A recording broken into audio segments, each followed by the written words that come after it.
All right, we are live. Hell yeah. How you Um, doing? oh, you know, uh, we're doing okay over here. We've been having some serious like landlord issues, property Like, how's management up? issues, whatever the fuck. Um, so like the place we live in, it's fine. It Mm-hmm. kind of sucks, but like Mm-hmm. in a way that like I for the first few weeks at least that we were here, I was like, this is like stuff to be expected in a city apartment. Yeah. um You do it, live in it Philadelphia after all. yeah, and it's a pretty good deal and everything, but Mm-hmm. yeah, there were some bugs, um Mm-hmm.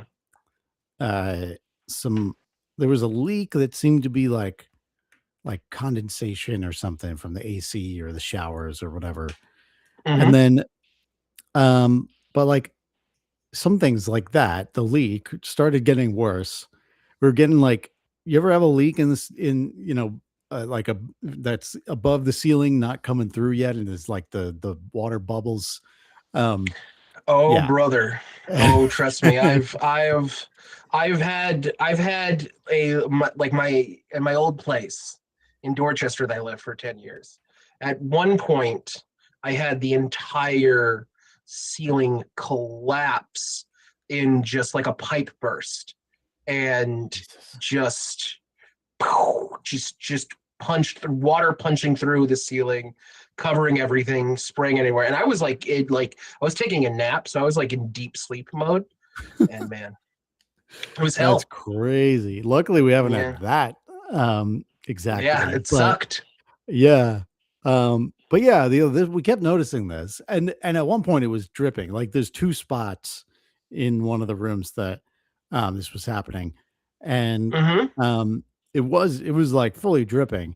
So we were like, guys, can you come like fucking check this out? So of course they send the guy over, just some fucking like Mm-hmm. dirty guy who comes over and he's doesn't know what the fuck he's doing. We're like, who Dirty are guy. you? They Where sent a did you come dirty from? guy to here. Yeah. Um, and uh, he doesn't speak a lot of English, which is fine. I'm not I don't get And all how like do you Republican feel about about that. that, Joe? Well, it's yeah. I mean, it doesn't let's bother test. me, Let's. but it's like it's hard to and the thing is, like, he'll get someone on the phone who speaks more English, and Mm-hmm. that guy will just like uh won't be any more help. Like Mm-hmm. he'll just like make excuses for the guy who comes over. And Yeah. he's like, there's nothing there. I don't know what to tell you. I was like, okay, great, man. Oh. But like we were telling them they had them come over a couple of times to do that. They've like cut Mm-hmm. into the ceiling to look at the pipes, and they're like, there's nothing there. I don't know what to tell you. I'm like, guys, water's coming from somewhere. You own this Mm-hmm. fucking building, right? You don't want mold in the ceiling. You don't want like water pouring out of the ceiling, right? Um, and we at one point they cut open the ceiling. We're looking at the pipe. There's like tape or something wrapped around it. There's some kind of like, um, like clearly like something to stop a leak. We're like, okay, Yeah. so this has clearly happened before. Maybe could you put more of that around? Maybe it's been a while since you did that. Maybe, Like, yeah, maybe we need more of the tape. Maybe yeah, maybe the pipe needs more tape. yeah. And right under the where like one of the leaks is, the floor is all warped. The fucking wood floor is like warped, and it was when we got here. And again, it's like, all Mm-hmm. right, city apartment, whatever. It doesn't, but like, Yeah. they're going like, it's never been a problem before. I'm like, guys, it has clearly been a problem before. Fucking do something. So of course, since they've wrapped that, it's been fine. Um, and then Until um the tape. Until. right until yeah, we're not gonna like fix it, but Yeah. um maybe it'll last till the end of the lease. But uh then we started having I forget what even like precipitated this, but like our HVAC unit is leaking. Mm-hmm. Whatever like liquid is in there, it's just fucking leaking. um and there was we found out about that because there was water in the um lobby, and there was water apparently leaking into our downstairs neighbor's apartment. So now it's affecting other people, like, God um, damn. and they come and like, um, I again, I don't even know what the fuck. I don't know what they said they were gonna do. But like the the dirty guy comes with another dirty guy, and they they Listen, I think calling him dirty was fine until you revealed he had an accent. You can't have. You have to. If you're gonna call him dirty, you're like this dirty Caucasian man.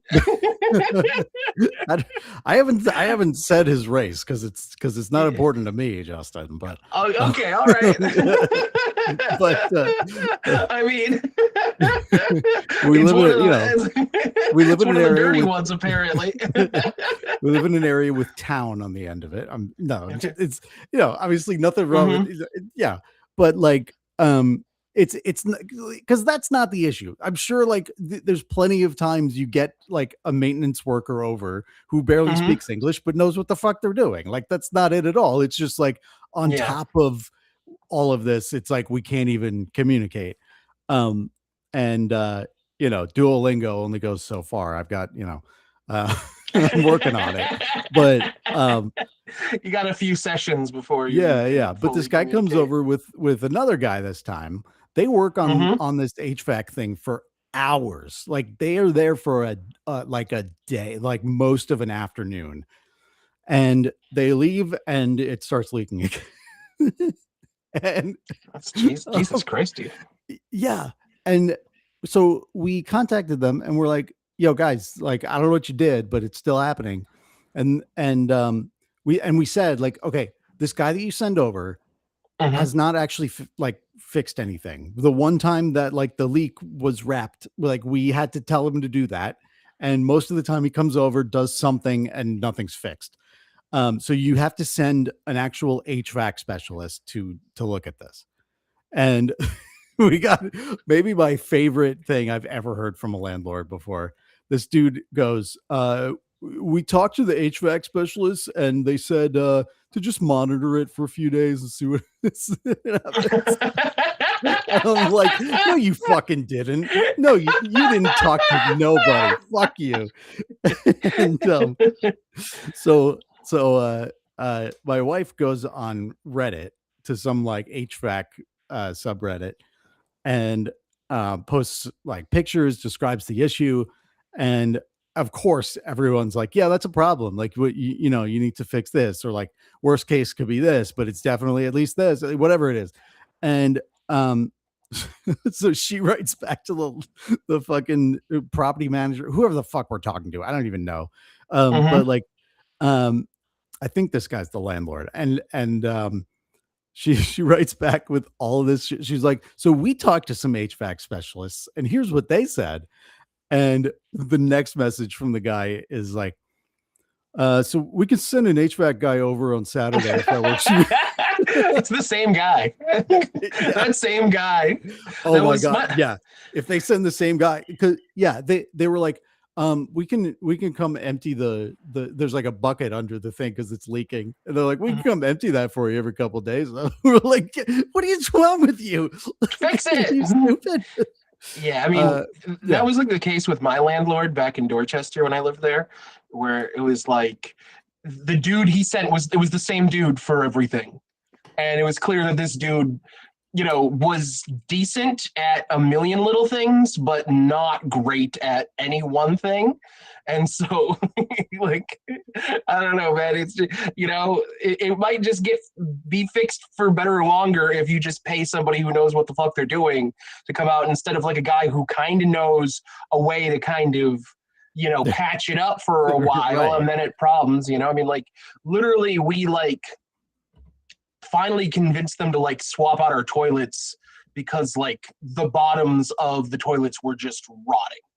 like just rotting into the floorboards, and like Ugh. so much wood was like destroyed. And it's like, we've been telling you, because I lived there for 10 years, it's like, we've been telling you for 6 or 7 years now that this toilet should probably be replaced. I just replaced it 5 years ago, and it's just time moves forward, man. I don't know what to fucking Right. tell you, Right, that's the thing so too. Like we keep hearing from them, oh, we never had this problem. Like, blah, blah. And I'm like, all right, guys, uh, like the building has been here for 7 years. Maybe things have changed. Like, yeah. like I never had to, I don't know. I've had like a fucking car. I, I forget what, like I think like part of the exhaust pipe just like fall out of the bottom of the car and it's scraping along the road as I drive. And Yeah, like this this is years never ago, happened but before, I guess. right. It's like, what am I? Do I just like duct tape it back in place and I go like, oh, it's never been a Yeah. problem before. I'll just monitor it. Like, Hmm. uh, Yeah, no, it's yeah, crazy. yeah, it's fucking insane. I mean, that's the thing. It's like, it's like at every level, like, um, capitalism's very like, irrational, It on a was it certain was level. like expert. It was like a gymnast the way that you connected this story to the theme of the podcast. By the way, it That's, was just hey, you just did a backflip right there. You're like, and this is why capitalism is the problem. Yeah, that's what you learn when you read, about Marxism. You just learn how to be annoying in every conversation. Hmm. It's just like, Lenin wrote something about this. Um, but like, yeah, I mean, that's the thing is like, um, it's at every level where like, uh, the the the the rationality exists as like, okay, well, we're profit driven. Like we want Hmm. to do as little as possible to make the most return as possible. Hmm. Obviously, like, yeah, Yeah. um, but like it doesn't think long term, right? And you can see this Yeah. in a fucking like shoestring landlord in Philly. You can see it in, your boss. You can see it in, any like medium-sized company. You can see it in a fucking multinational corporation. You see it in the government, like all the way Hmm. up the chain. It's the same shit. It doesn't think long term. It's all about like, okay, well, if I get an HVAC person, that's going to cost a lot of money.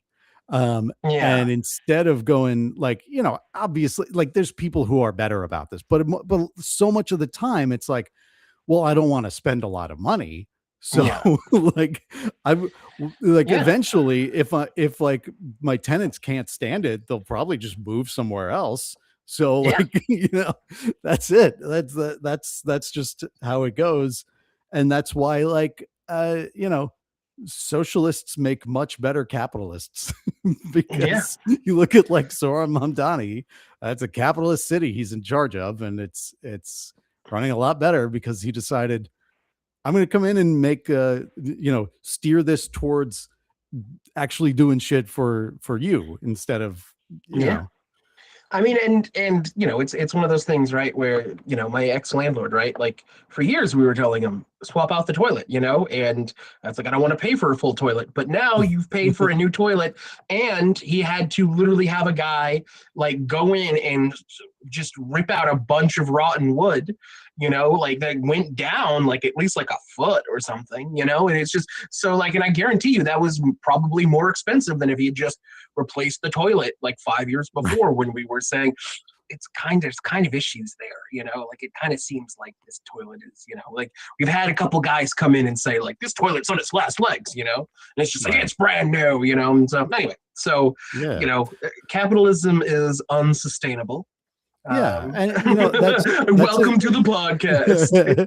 and that's an interesting thing about landlords too, because you talk to landlords about these like, landlord nightmare scenarios, and they're like, you don't understand, it's a business and the expenses and the spreadsheets, and it's like, right, man, but that's the problem though. You're just restating the problem. This doesn't work as a business because it's where someone has to live. And Hmm. if your goal isn't to like make it a livable place and it's just to not spend money, then you see how that doesn't really work, right?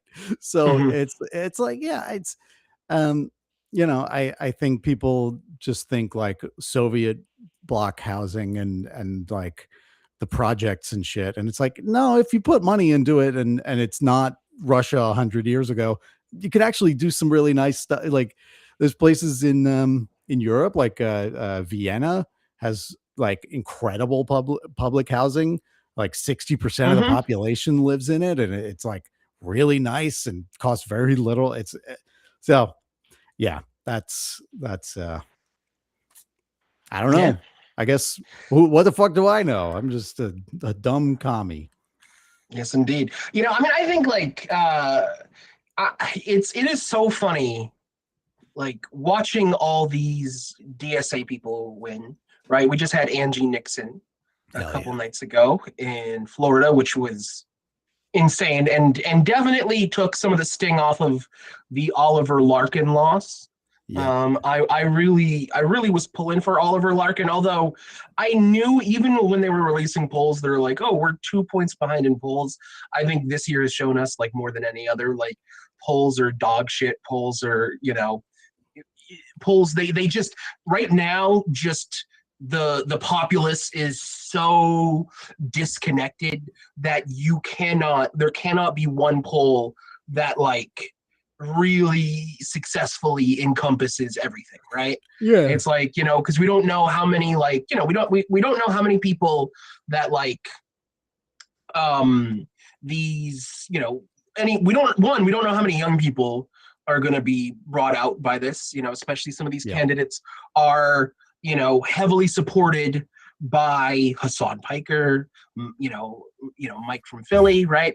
Or Mike from PA, right? Where we don't know how many of them are coming out. Plus, we don't know how many just old, racist, ancient, skeletons are going to rise from their fucking graves and make it out to vote. And I always knew that it's probably like,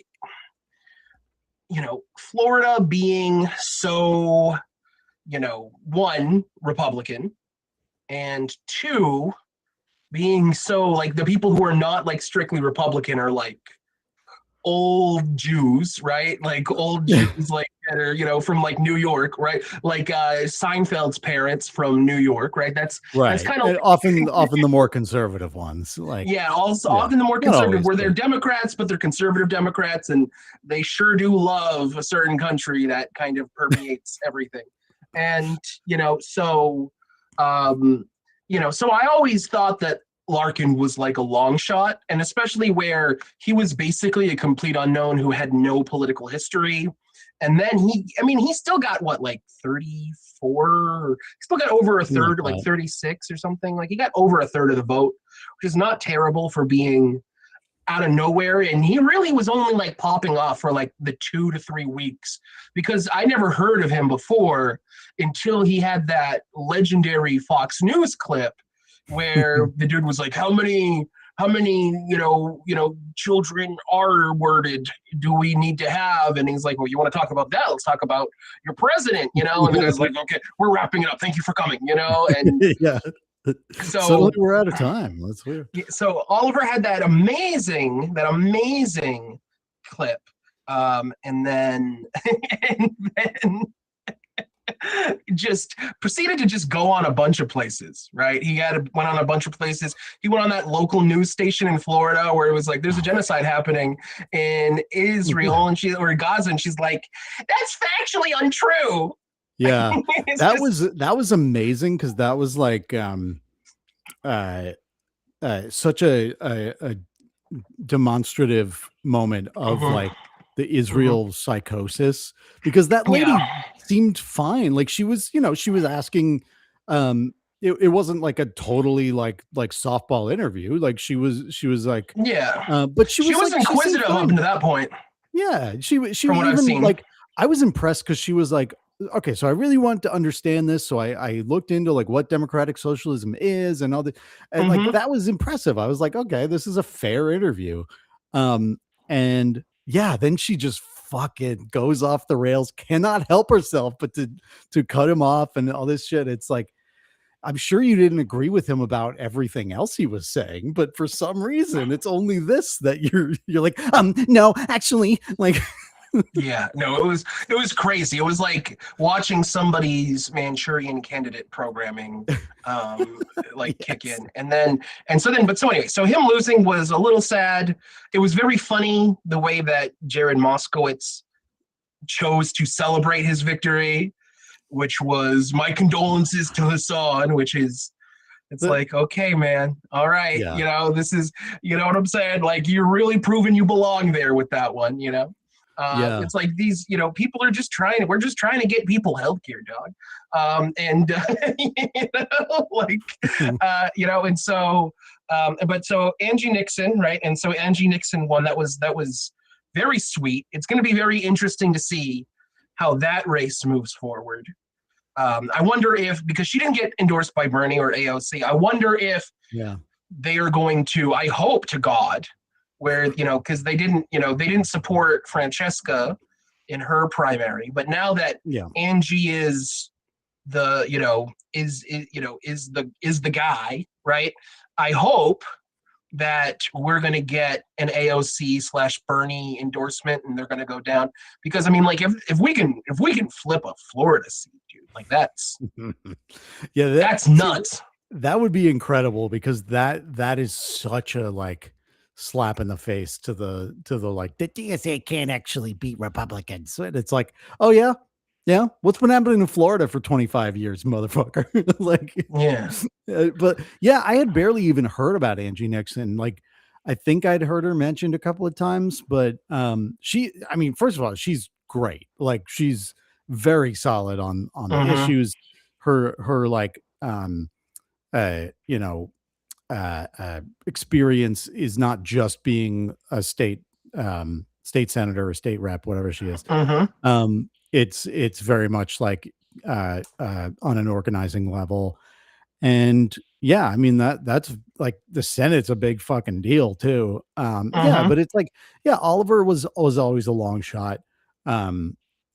Francesca was always a long shot, mostly because of where they are and like what the level of office they were going for. But Yeah. like, yeah, I think that it's good that people are being bold, and I think that, frankly, DSA National needs to get on board, because honestly, like, they haven't done much. They have not like done a whole lot of this, is my understanding.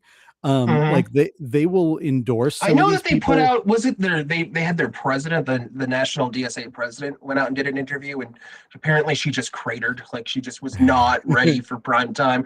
People are saying Yeah, that like Oliver Larkin should be like the spokesperson / like the comms guy for national yeah, I DSA. could see And that. honestly, I mean, that's, I think that this dude is, I mean, his strong suit is just going on these shows where he's very Yeah. respectful, right? But he's also not going to take bullshit. And I think that's important. Also, we have a couple comments if you want to pull Oh, up the hey. comment box.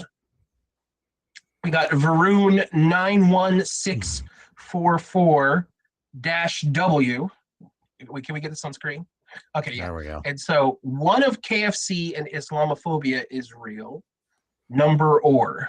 I don't know what kind of riddle you're kind of. Yeah, I don't know. Islamophobia is real. I agree that I Yeah. but One number or. It's. all right. I am not gonna. I don't think I'm gonna beat this escape room, Varun. I'm sorry. I can't figure out your code. Yeah, Please, I invite please you clarify. to clarify. Yeah. Thanks for being here. Yes, thank you very much. But yeah, so yeah, let's. Okay, but sorry. the thing What were you about saying? the thing about the DSA National thing, it's like, I think that, first of all, like, I think that spokesperson went out because they had just put out their like platform, right? Yeah.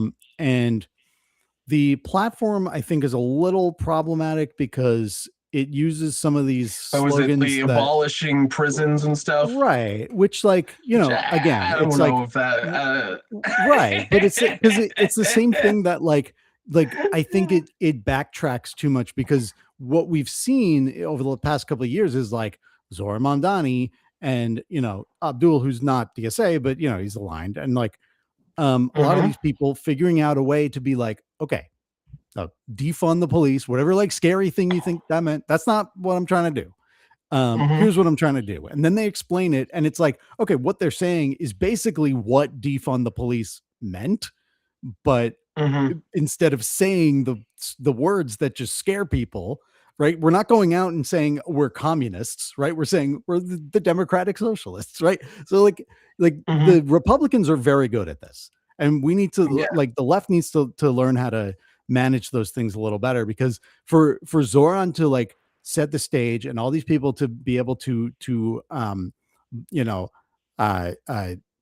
deftly like navigate this conversation now in a way that's working, and then for the National to come out and be like, yeah, defund the police, abolish prisons. It's like, okay, that's a bit of a problem. Now every DSA candidate has to answer for it and say, well, I don't agree with that part. And so that's a bit of an issue. And I think it's just a nature of like, there is the sort of electoral Zoran Mamdani side of DSA, and there's Mm-hmm. also like the hardcore like Marxist Unity group and the Marxist Leninists and this and that. And it's like I have no problem with those people, but I do think that like, okay, well, yes, let's have a platform, but also let's run people, and let's do that in a way that we can all be on board with. But like, let's fucking be an organization, Mm-hmm. um and coordinate this a little better. So yeah, I think that's the issue with that. But yeah, Oliver would be great at that. I think he'd be great to run for something else, or Yeah, I think he's yeah. definitely going to run for something else. I mean, I think he kind of has to, just because he did, coming out of nowhere, he did really make himself a figure, and a good fighter. I think that we need good fighters. Last week we were talking about Francesca Hong, right? And her big failure moment, to me at least, was not the fact that the Thanksgiving gate happened, because I feel like a lot of potential candidates, a lot of people running for things, they have dumb tweets, they have dumb stuff that it's coming back to haunt them, right? Dumb tweets. I mean, like, we talk about Hassan a lot, and Hassan will never crawl out of the shadow of the America deserved 9/11. Yep. Although, just once I would like one of these people to be like, actually, not only did America deserve 9/11, I would say that America deserves another 9/11, and and I hope this studio gets 9/11 right now. Actually, I hope it gets 9/11 from the top and January 6th from the bottom. You dumb motherfucker. You So that, stupid dipshit. You like, shut the fuck up. Like, I'm yeah. so tired of hearing. Yeah. So that's going to be the clip that haunts us one day. Yeah, If absolutely. Yeah, I know. once we have 30,000 viewers. Yeah, I mean, hey, hell yeah, baby. Fucking, I'll take it on the chin, man. Uh, just, Yeah.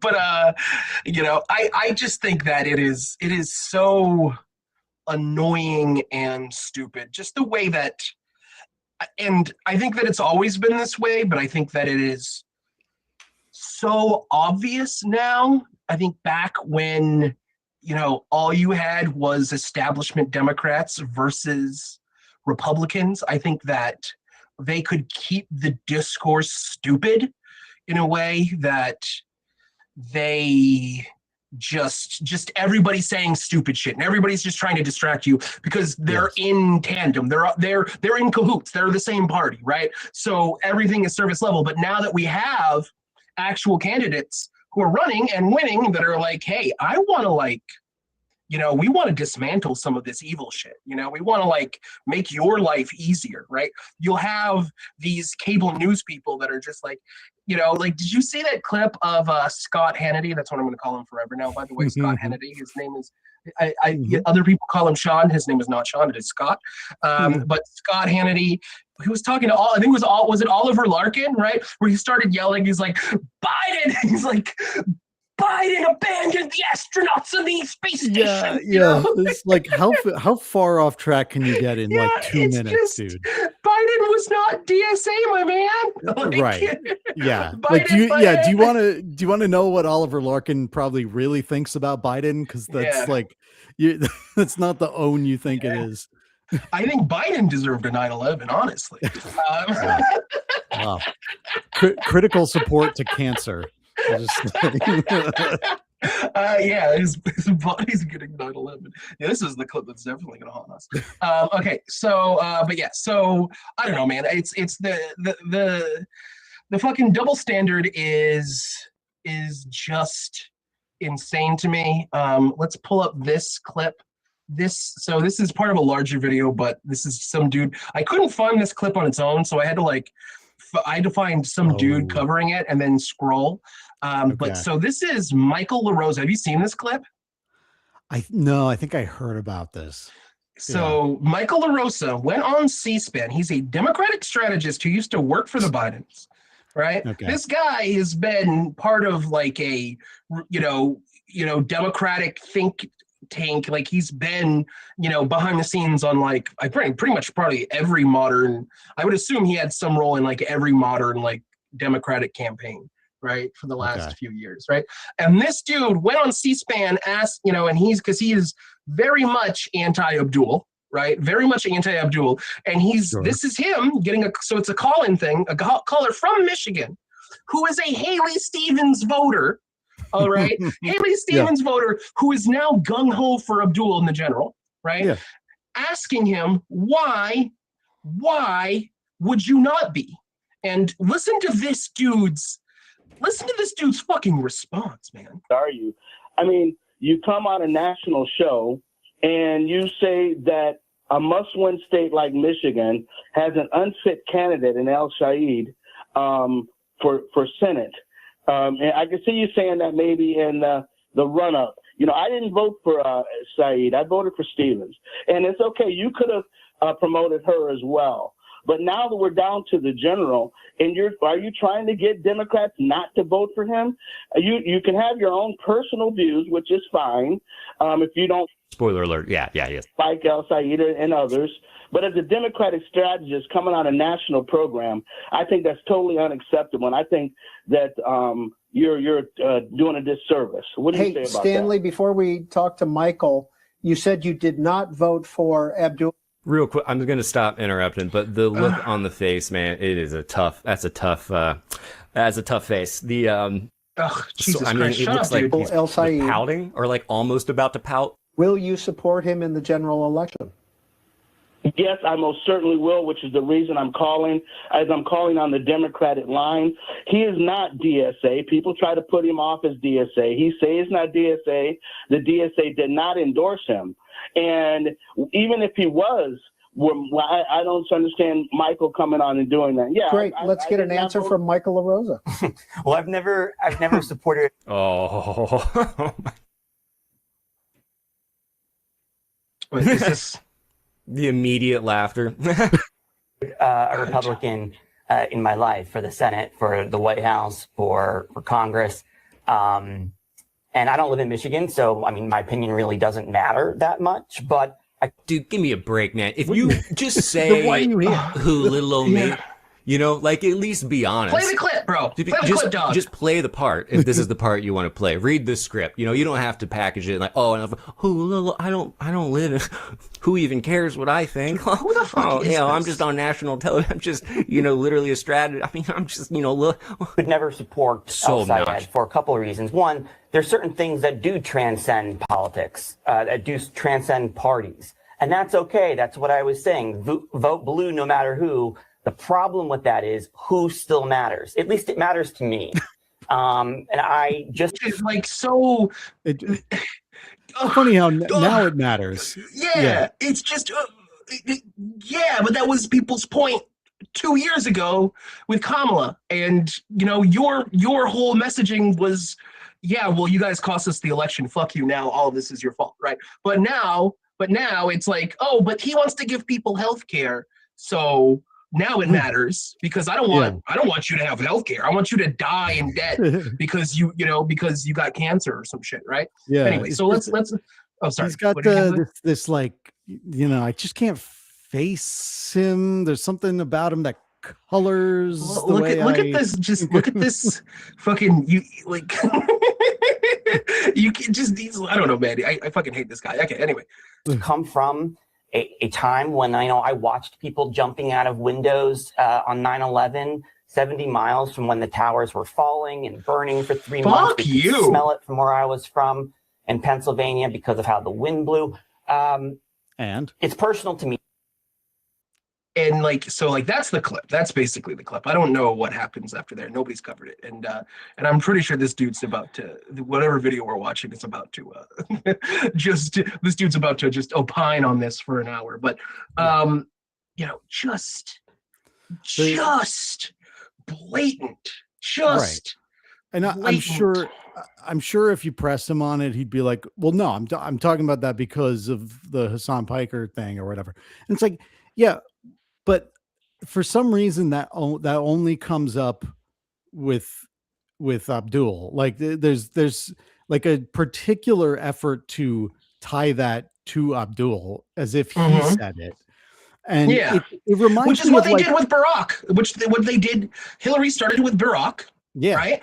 Yeah. And then they tried, and then Cuomo tried it with Zoran. Yeah. People think Trump invented the birther thing. Like, no, he ran with it and he really made it a thing in like 2012 or so. But like, the fucking Clinton campaign came up with that. But the birther thing was part of it. I mean, I remember it from the first time around. Yeah, it just like I remember when I was canvassing for him and talking to people about it when I was canvassing for him in 2008, 2007, 2008. Yeah, it's crazy. I mean, but this shit reminds me of like a few years after 9/11 when people were talking like this. And like, it was just like a given that you're supposed to fucking hate Muslim people or like be suspicious of them.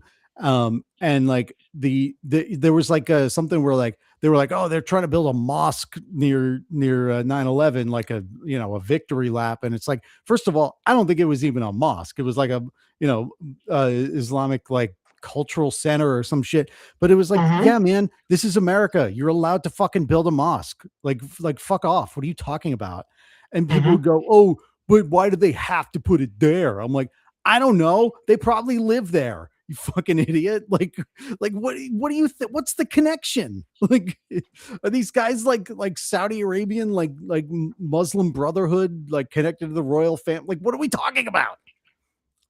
Yeah, man, it's just crazy. And so, and now it's a narrative that, it's gaining more steam, right? This is now one of the narratives of the general, right? Where there's Democrats who just can't bring themselves to vote for Abdul because, Islam, right? And then you have these, these big ass,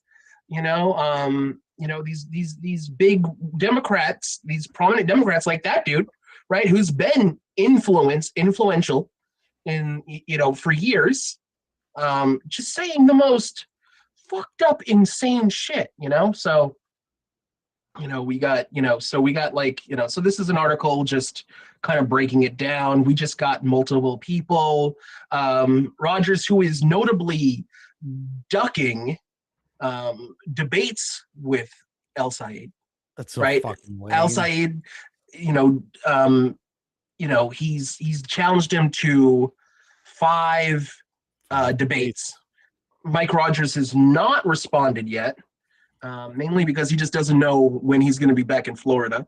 And then you also have, really, I don't know if you've been following this, right? But Haley Stevens, on her last couple appearances, has kind of spent more time talking about Hassan and like saying like, oh, I think El Sayed should denounce Hassan, and like trying to like make, I don't think that she is, as much as I was giving her kudos, I think last week, right, we were giving her some kudos for how cool she was about, dropping out and, not fighting it and, just accepting that she lost and, and endorsing him immediately and, saying nice things about him finally, right? It was like, he's a doctor. He's the father of daughters, what gives, and right. But she's done a couple interviews where she has straight up just kind of thrown like the Hassan connection under the bus, which I think she's still working for AIPAC, dude. I think like she's still... I think that I mean, yeah, it could be. I think it's also just this fucking like it's like classic Democrat to just, because they're controlled opposition. Like that's the thing, is like like it's just a classic move to just what is it, like to concede to the Republican framing, right? So it's like, well, Republicans are going to keep attacking us about Hassan, so maybe we should. And it's like, dude, you cannot win chasing Republican approval. Like, that's not going to fucking happen. You need to be fucking even harder on the Republicans than they are on you. Because I mean, there's no way out. Like, you can't come forward and be like, okay, sorry, I talked to Hassan. Because then it's like, well, why did you? Why now? Why didn't you? So it's just, it's either intentional sabotage or just like the worst fucking instincts. And to her credit, they tried to get, you saw the video of Angie Nixon going on, was it Gayle King on CBS News, and and Gayle King's like, so you toured with Hassan, and she's like, no, I didn't. I don't even know him. He's like, I thought you did, and he's like, no, and she's like, would you? And they she's just like, I really don't know him. Where he's just it's so funny. Just like, like they just gave her like the generic like leftist script. They were like, okay, you're talking to a leftist. Here's the talking points. Yeah. So DSA. So we're gonna talk about Hassan. Yeah. They forgot to like fill out the like the blanks where you tailor it to someone.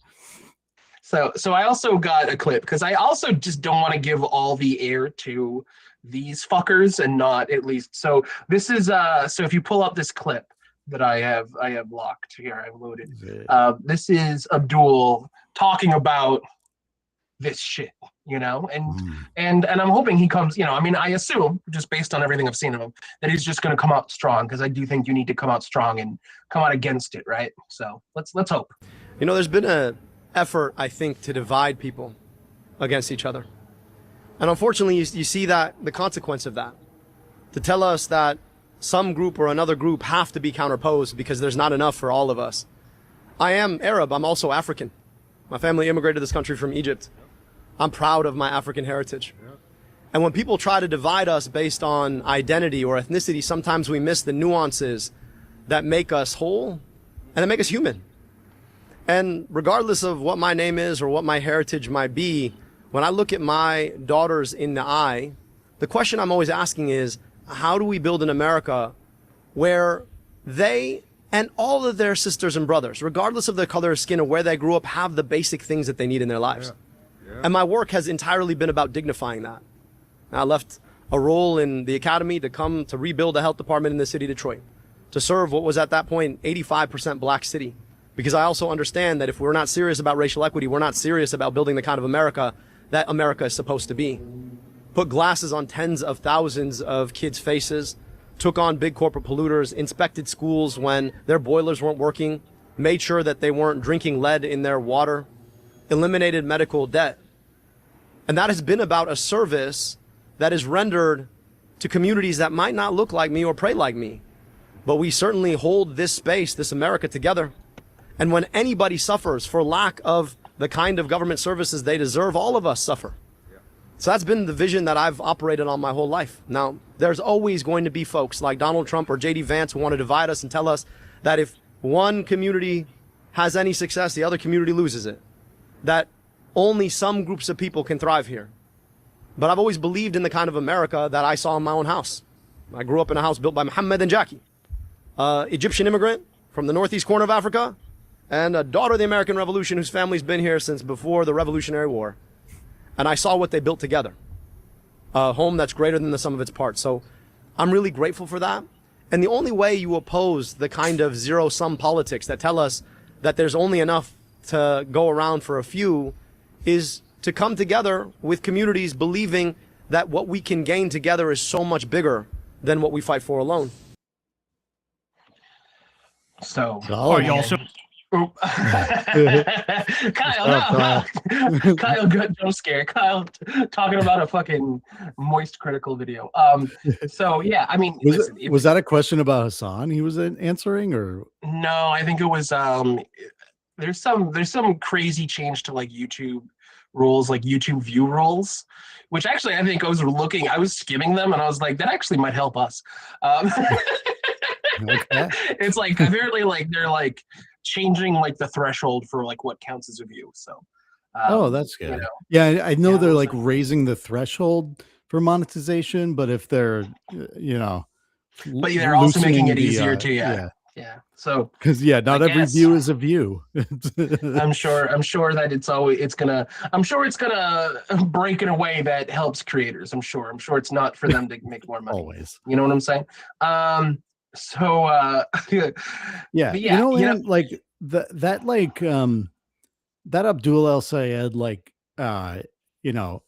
pro-immigrant rhetoric, like that shit gets me. Like I really like that. And I've learned like I turned into like an Obama era, like yeah. Just well, like it's like you know what we need to the thing is, and like this is honestly something I think the left in general and like American socialists lose sight of sometimes, is that like that's in the fucking DNA of Americans, man. Like I mean literally, right? We're all immigrants, but like that is important to people. Like I think we have a lot of problems with xenophobia and all this shit, but like a lot of that comes from manipulative political leaders and advertisements and marketing and all this shit.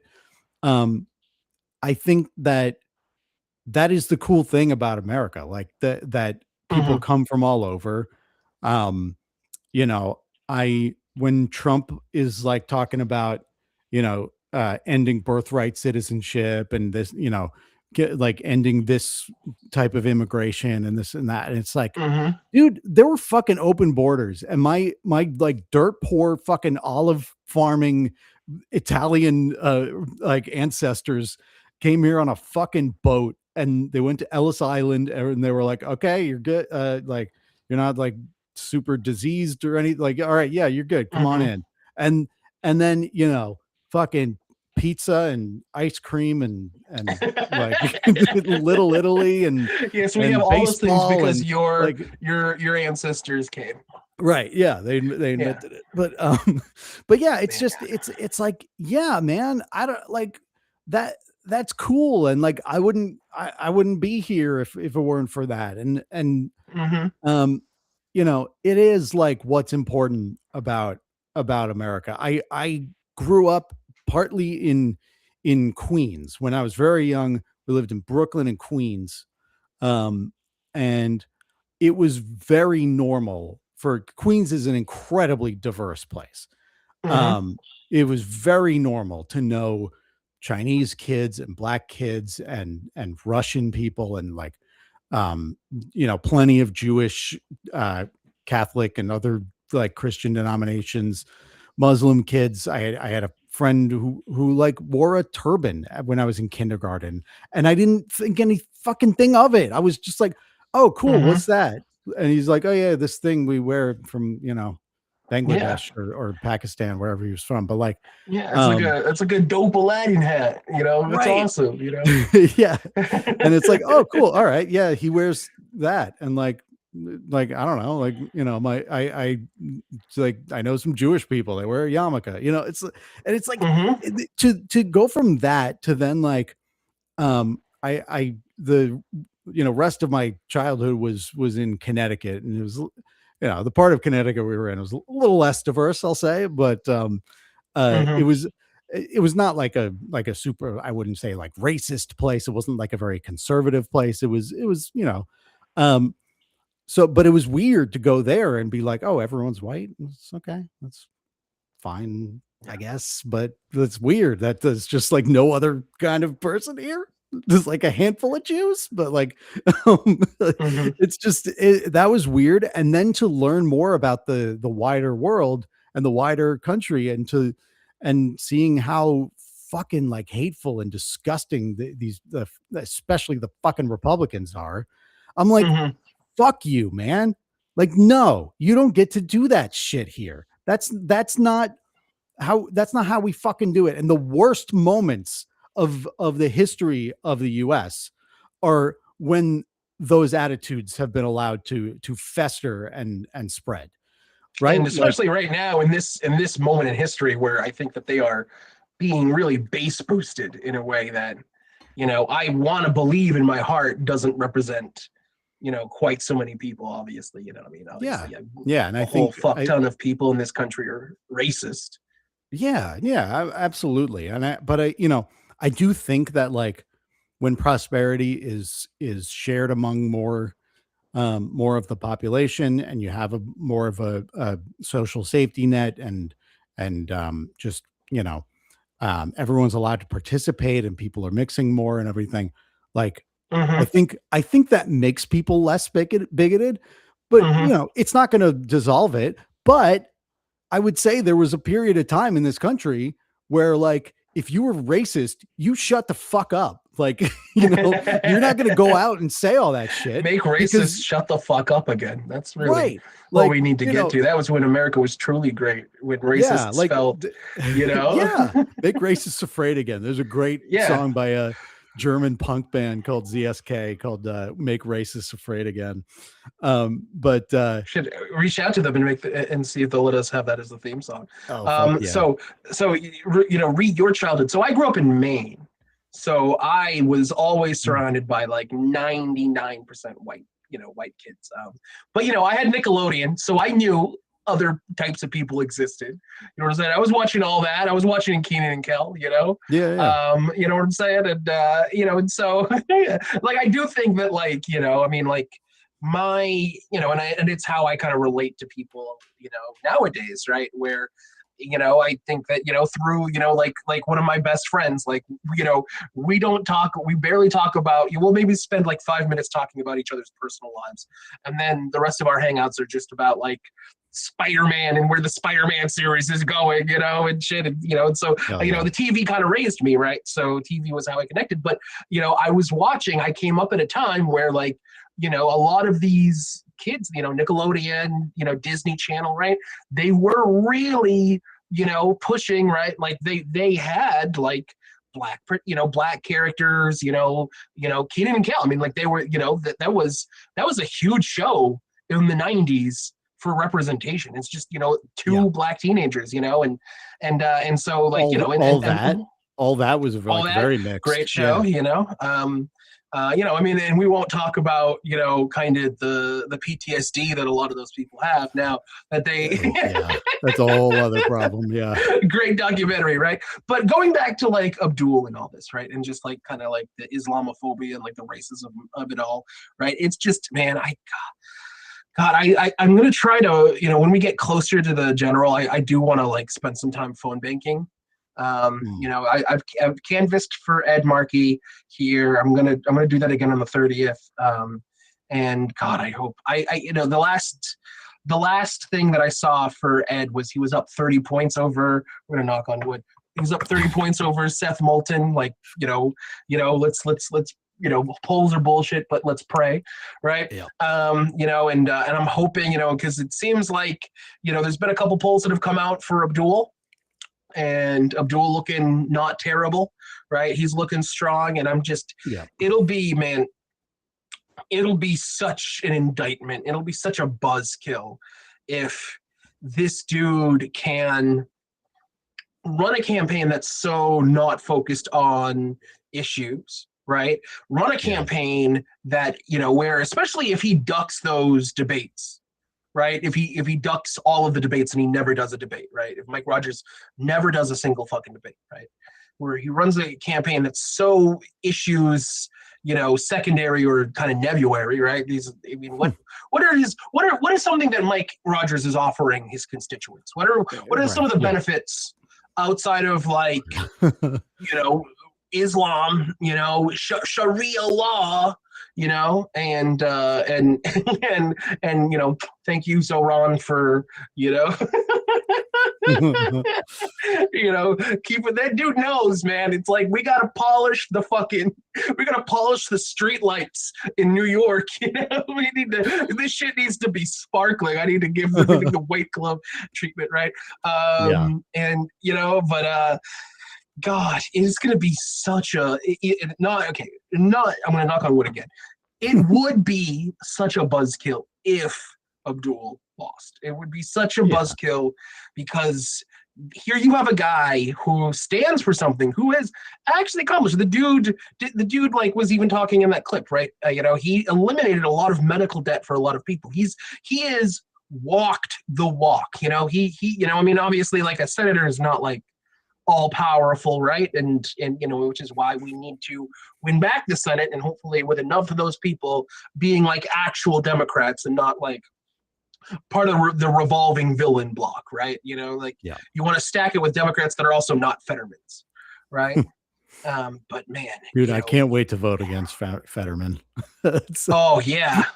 Vote for what is it, anyone else? You're gonna check the anyone else box? Yeah. I gotta find out what's fucking happening here. Honestly, I don't know what the deal is. He's not up for re-election this year, right? He's not running, right? He's in a few more years. I think it'll be 28. Yeah. Oh well, there we go. But so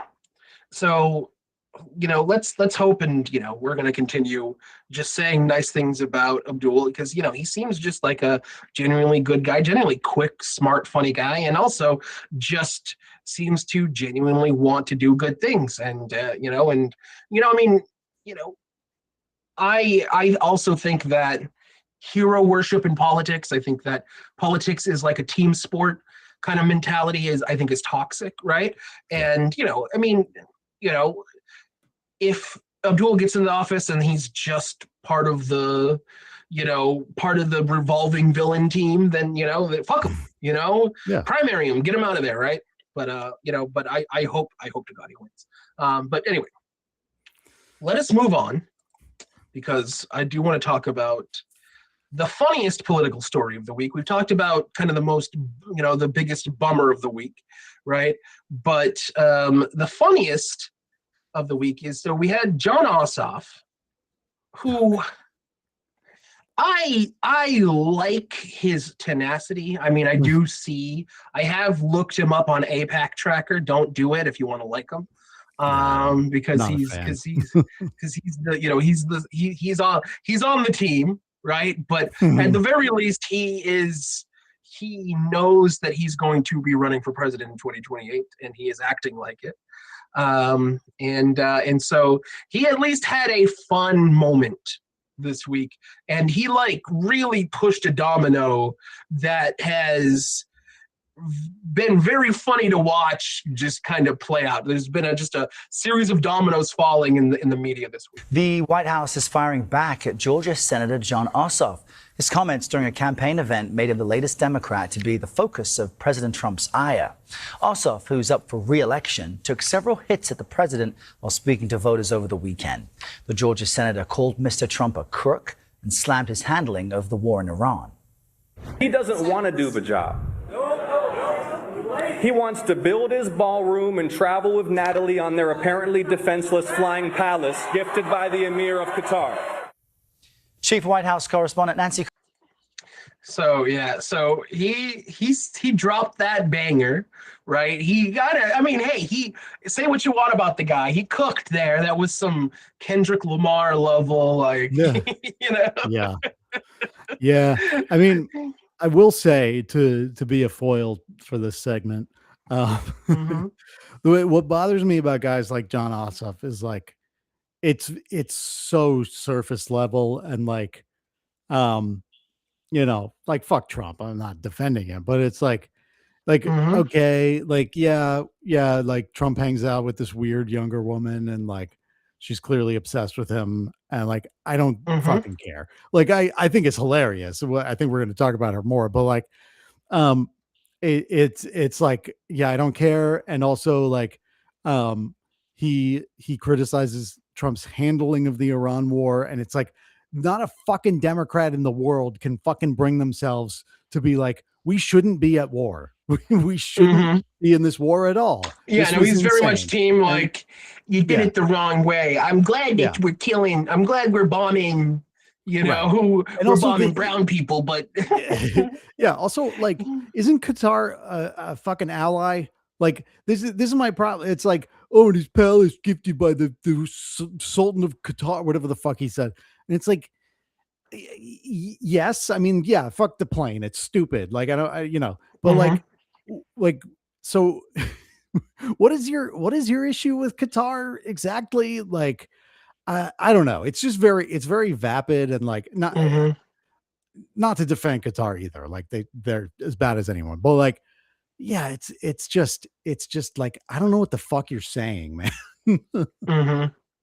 Yeah, I mean it is. Listen, and I agree with you. So if you pull this clip up, so I'm not a big Ossoff fan. I mean, I think that I'm hoping that he wins versus any Republican. I think he Yeah, is sure. at default better than whatever the Republican's going to be, right? And and I think that I'm ultimately a harm reduction guy, right? I voted for Kamala in 2024. I would do so again.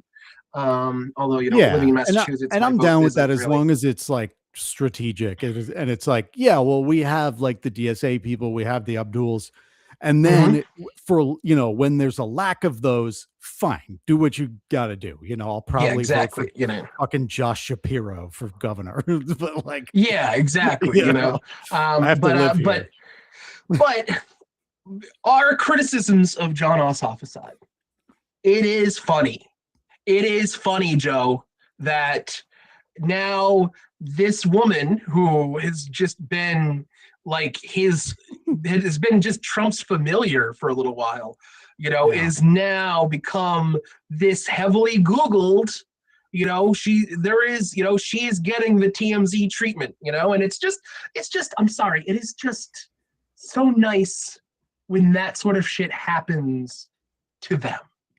Okay, Yeah. because there's so many people, we've talked at length on this show since we've been doing this for the last couple of months, right, about Graham Plattner, right? And there was a whole bunch of reasons why I liked Graham Plattner, a whole bunch of reasons why even after some of the earlier stuff came out about him, I was like, yeah, but we still need to get him in there, right, up until the breaking point, right? But it was just so annoying when it was just like, yeah, okay, let's hear about his fucking, sexts with women that were not his wife, and shit, and that kind of shit, right? But it's just nice. Can we just enjoy a nice moment of Republican people having their lives just picked like apart, like by the fucking vultures? It's just nice. So now Natalie Harp's brother is getting brother of President Trump's devoted aide, Natalie Harp, is speaking out. She's found herself in the spotlight after a Democratic senator made a crack about the president, saying he was more interested in traveling with her than doing his job. Now, her brother says in an interview that she has a, quote, unhealthy relationship with the president. We are getting insight today into Natalie Harp's. Dude, he should be touring for the Gold album right now with the rest of the band Weezer. You should not be talking about your sister Natalie. Yeah. This dude is great. Yeah. President Trump from her brother. I don't think it's a physical attraction. Let's get real. Preston Harp says his sister has long been drawn to powerful men in high positions, even at an early age. She's written letters to other presidents. Let me put it that way. And so like her dream came true finally. Trump's best friends are people who are his fan club, and so she's his biggest fan. And so that's probably why he likes her. And like she's good looking. Natalie first came to Trump's attention in 2019 when she credited him with saving her life. She was suffering from bone cancer, and his right to try policy gave her access to experimental treatments. My good Samaritan, President Donald J. Trump. She has repaid him with total devotion.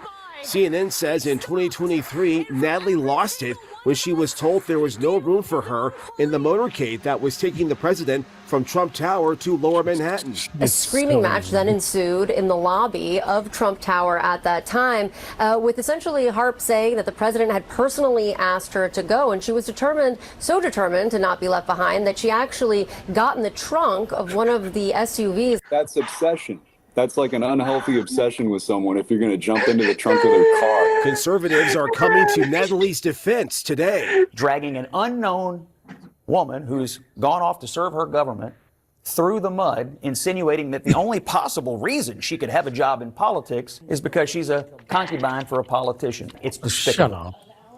Shut up. I'm Scott Jennings. I care about women a lot. Yeah, of course. I'm woke. I'm woke Scott Jennings. Shut up. I fucking hate Republicans do that shit. It's like, you can't go in the motorcade. She turns into like the chick from Obsession. Like, no. Yeah. Oh, did you see the side by side with her and the Obsession girl? No, but we should we should never play a movie clip on this show, by the way. Oh never yeah, play no, a movie clip ever. Okay. It's a skill, but even that might be pushing it, but let's see it. Send it to the chat and we'll take a look. Let's see if I can find it.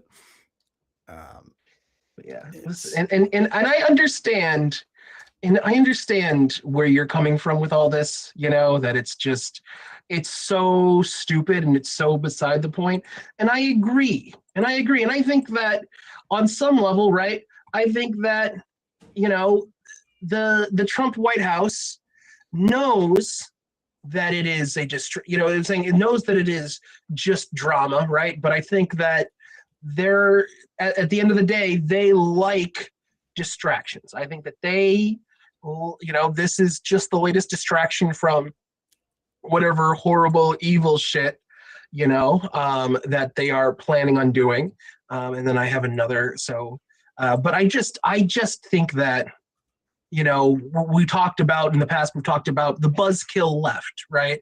Just, we let our brains get in the way of people having fun, Joe. Okay. And people are having fun. Let us have fun. Pull up this window. It's just now like, apparently she's been but her emails crowd. We've had a whole ass person trailing around the number one guy for what is it, for a year with no security clearance. We never vetted her. She could be anything. She could be affiliated with anything, anyone. She could be, a Russian plant. She could be, an IDF handler, right? She could be so many different fucking things. I am noticing she's getting more and more bleach blonde. Like that's just. Oh yeah, dude! It's just they all fucking do that. It's just, it's a sickness that permeates, right? It's just like they were talking about, like a lot of Republicans, they have like Mar-a-Lago face, right? Like a lot of Republican women, like it's just I don't even think she's purposely doing anything. I think you spend enough time around Donald Trump, and you're a woman, you just morph into this, I think that did you ever see the fumes from Trump's farts? Did you ever see Annihilation with Natalie Portman? Oh, great movie. But it's just like you're spending time in like the fucking blast area from Annihilation. You're just it's just your DNA is changed. It's just you are this thing. You got the Khaleesi hair. You got the Khaleesi hair. But yeah, man, it is. Yeah, So she worked at Harp, who was executive assistant to the U.S. president, worked at the White House for a year without the routine clearance. She refused to file the relevant forms for unknown reasons, according to 2 unnamed sources. Then Trump became aware of it and he pushed it through. That is so, dude, the eventual like documentary, like when we finally, when like this guy has passed on and he's in the fucking, he's finally burning in hell and we're dealing with President Tucker, right? And President Tucker Carlson and, and the fucking, we're living through literal Dune 3. Like I think we're at least going to get a pretty good documentary about like what Trump and his cronies and and we're gonna like really, it's gonna be like wow, and like our grandchildren are gonna be like, whoa, you guys really like lived through that, like why didn't anybody stop him? And it's just like Where were you when you found out about Natalie Harp?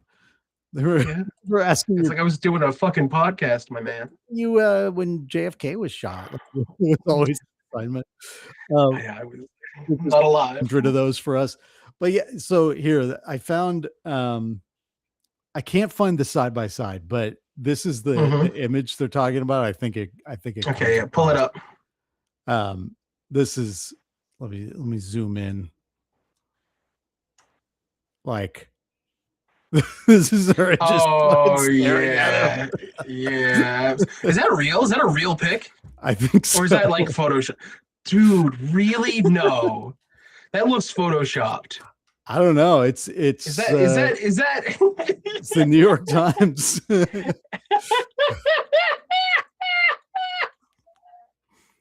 Yeah. Insane. Natalie Harp isn't an age. She's Trump's obsession concierge. Gifted article from 2024. So this is an article from 2024. Oh my God. I didn't even catch that. Awesome. So awesome. And this is why. Listen, we gotta enjoy the little moments life gives us, Joe. Okay. Right. All right. And so we just gotta be like, thank you. Thank you for this. I can appreciate anybody's young. A moment of slop. Yeah. And it's like, John Ossoff is. And it's like, I know, dude. I know. I've gone to the Track APAC website. Anytime there's a new cool politician, I go to the Track APAC website and I just look them up there. And then a lot of times I get sad. It's like, oh, there's pretty good. I was like, oh, but they got they're on the same team though. Well, he was really mean to Trump, but he's on the team. Right. Yeah. No, I can appreciate some political slop. That's why I'm here. Let's look what we're doing. So, I mean, and if we really want to talk about political slop, because I have something I want to end on. Okay. And that is the sloppiest. So we're gonna watch, because I always want to end on a fun one. And that one was fun, but it was also political, right? This one is political, but we're getting further away from like actual politics. So there's this guy, Too Lazy to Try, and we're gonna watch a Too Lazy to Try video that came out today that I really, really enjoyed. And I also think that I've seen enough like political YouTubers that just straight up just watch better YouTubers videos. And just their videos are just them reacting to that. And I think we need to get a little bit more into that. I think we need to insert ourselves into some drama if we want to like make waves here. But so this is Too Lazy to Try, he's a very monotone dude. Always puts like, there's 2 different pictures he has of George Costanza, just like screen grabs from Seinfeld that are heavily cropped. And he just always has them on screen. And God damn, dude. There's so many things that I've attempted, like so many like weird little projects I've launched in my life where it's like, it has to be, I have to, and then just the complications and just the mental effort I need to put into like doing this shit, just because it's like, I want it to be good and be presented well, and I want it to be like original and, and cool. Right. And meanwhile, this guy just does this. And like millions of followers on YouTube, and like, you know, a lot of his videos go over 1 million views, and you know, he at least gets like 100K minimum on most shit that he posts, and he just covers drama, and he just plays long ass clips, and you know, but he's also, I mean, but to his credit, he's also he's very funny. He's just casually funny. But yeah, it was just when I was like, yeah, when I was introduced to this guy, like it was just like, wow, that's it. It's just just George Costanza with chips on his chest, and and that's what you did, and you know, it's just I'm doing far too much. But yeah, this is his video. Sorry. Yeah, it looks like we're talking to Alex Jones. Alex Jones versus Tim Pool. This is just the latest little mini civil war. You know, you got Ben Shapiro versus Candace Owens. You had Candace Owens versus Alex Jones, right? You've had various people versus Tim Pool over the years. Now Alex Jones and Tim Pool. And let's just watch this video, and we'll. Yeah, and if people don't know who Tim Pool is, because I think he's a little more like, you have to go a couple layers. He's deep a to moderate. Find Tim Pool. Yeah, according to Jubilee, he's a moderate. Yeah, he's the dumbest man alive, cosplaying as a moderate, but clearly just a conservative. But clearly a fascist. He was a liberal involved in Occupy Wall Street and working for Vox back in the day. I left the left. He's one of those why I left the left guys who a lot of people are predicting that Graham Plattner is going to be, and you know, I mean, at this point, why the fuck? Let's go back to oyster farming, dude. yeah, go back to the oysters, dude. But yeah, so now there and Tim made headlines earlier this week because he did one of those Jubilee things where they called it one moderate versus 20 far lefters or whatever, right? 20, you know, whatever, right?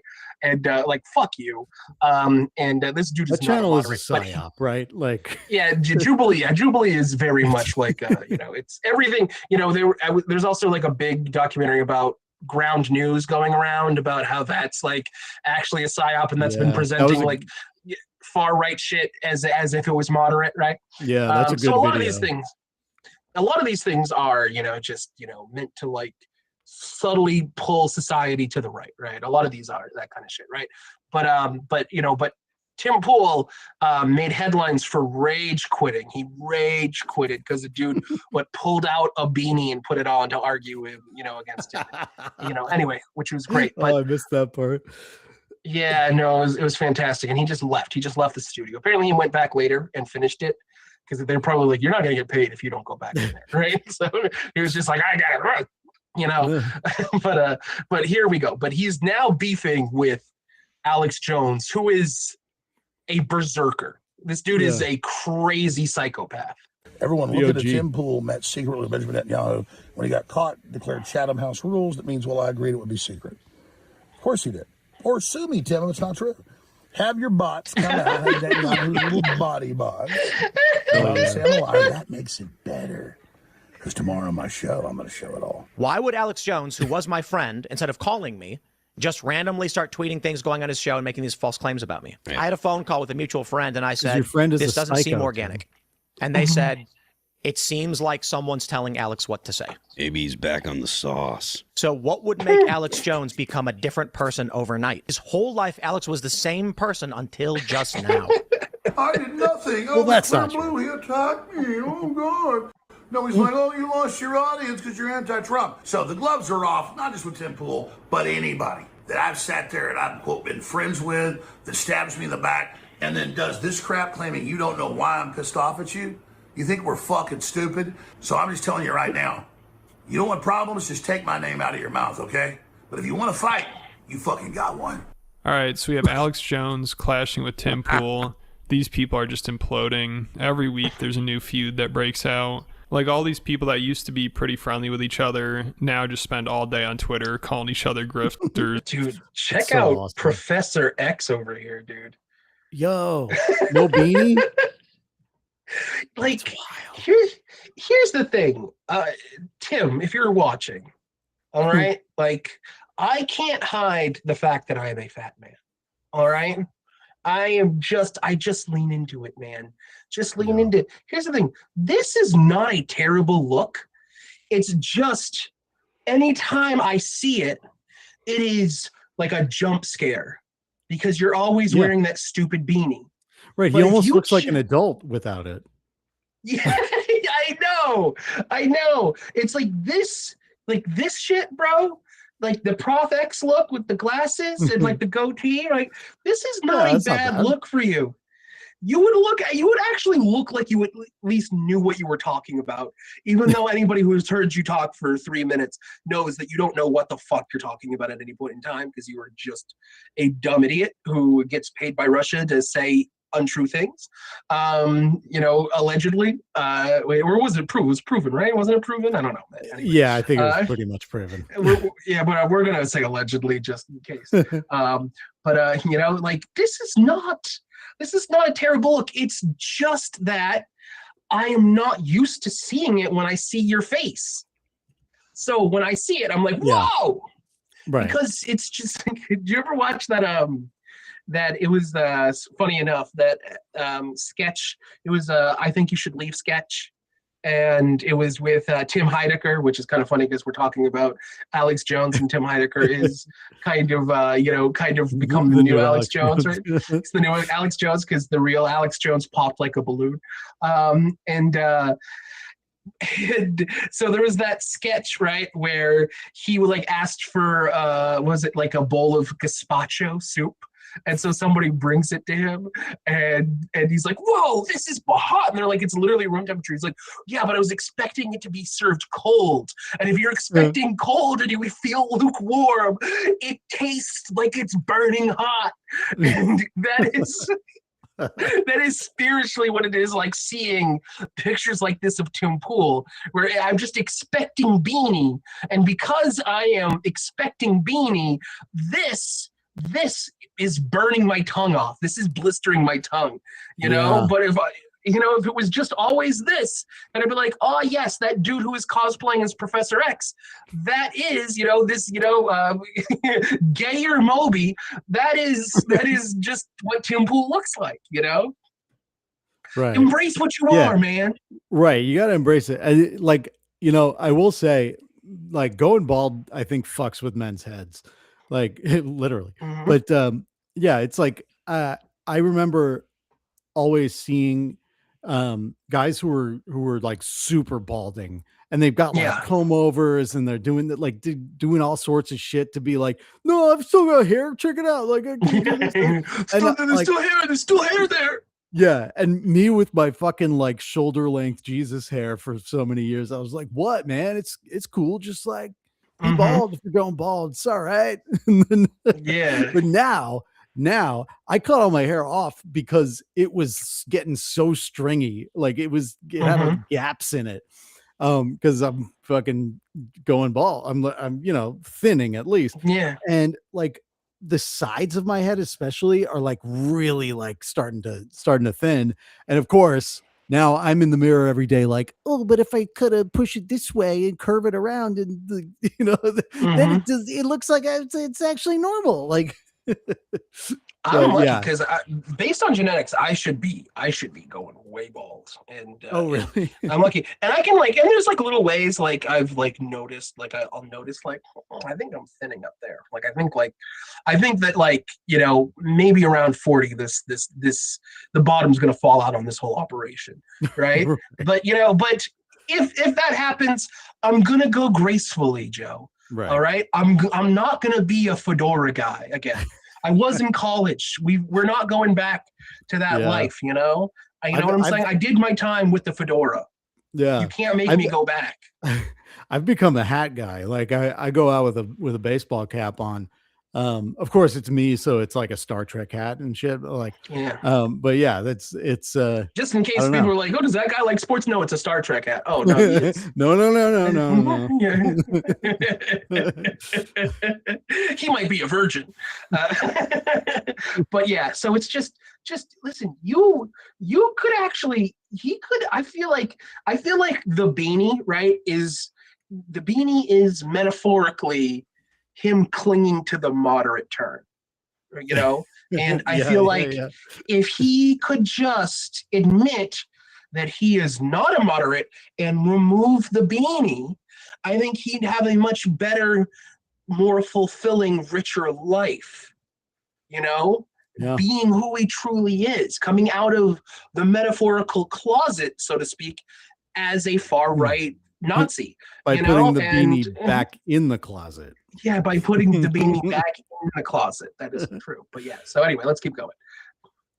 So these people must have been barely holding it together, because once they start disagreeing, they go all out trying to expose each other. You know, when things are going well and they're doing each other's podcasts, they'll ignore any suspicious behavior. But then once they start arguing, it's like they have all this ammo ready to use, and it seems like they've been preying on each other's downfall. Like Alex was complaining on Twitter about how his views have dropped 90% and he's being censored for covering the Charlie Kirk conspiracy theories. But then people in his comments just started roasting him for his coverage of stuff like the Charlie Kirk conspiracy theories. And some right-wing influencers were saying it's not the algorithm, it's the fact that you started criticizing Trump. And they're making jokes about how the Pakistani bot farms were shut off and that's why his views dropped. So Alex started crashing out in the comments and arguing with everyone. Then Tim Pool chimed in and just set him off. Tim said, "My honest opinion is that you can't go pro-Trump for 10 years, then Trump critical, and be surprised if your audience drops off." So then Alex spent all night in his car recording himself ranting about how Tim is an Israeli operative because he had a secret meeting with Benjamin Netanyahu.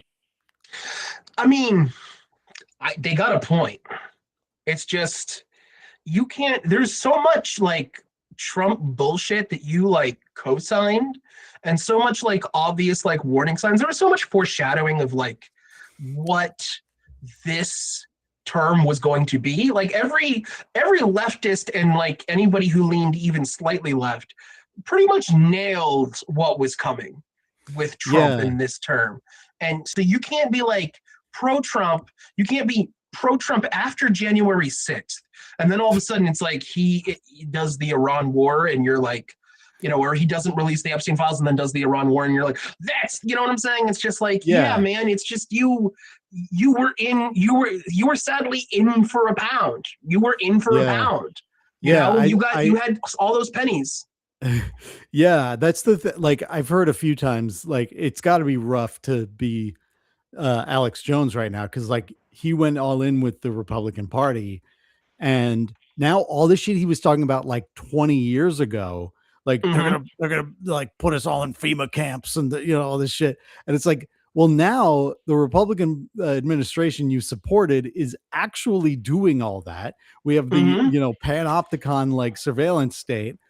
And you have to either kind of go along with it, even when you sort of lean into criticizing a little bit, or you're going to lose your whole fucking audience. It's really, he cursed himself.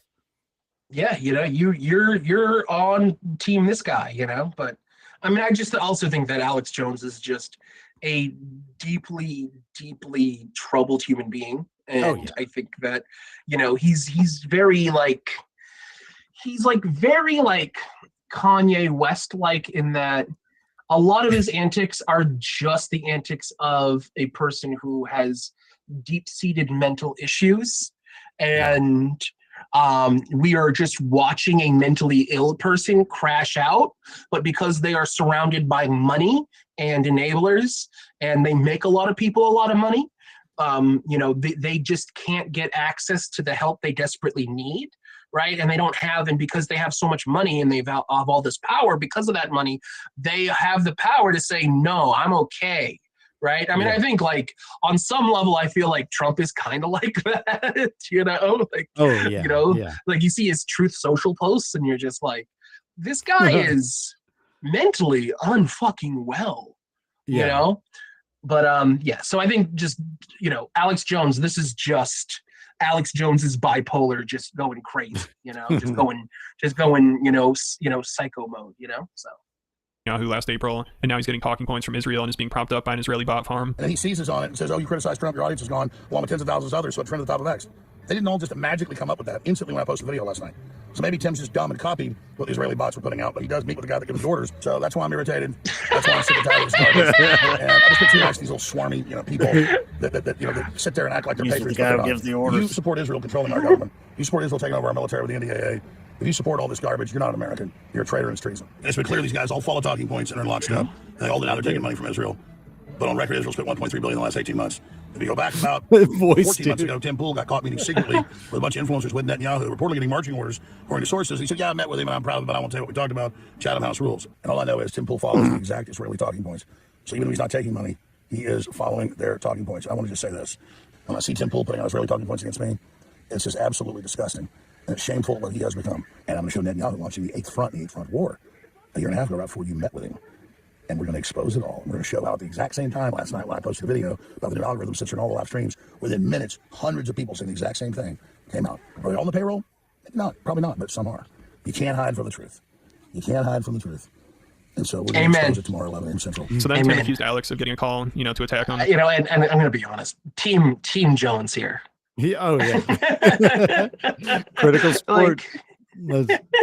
Popular front against Tim Pool. It's like The Wire, right? I saw somebody talk about The Wire that every major character. Did you ever watch The Wire? I've seen it like a couple episodes. Yeah.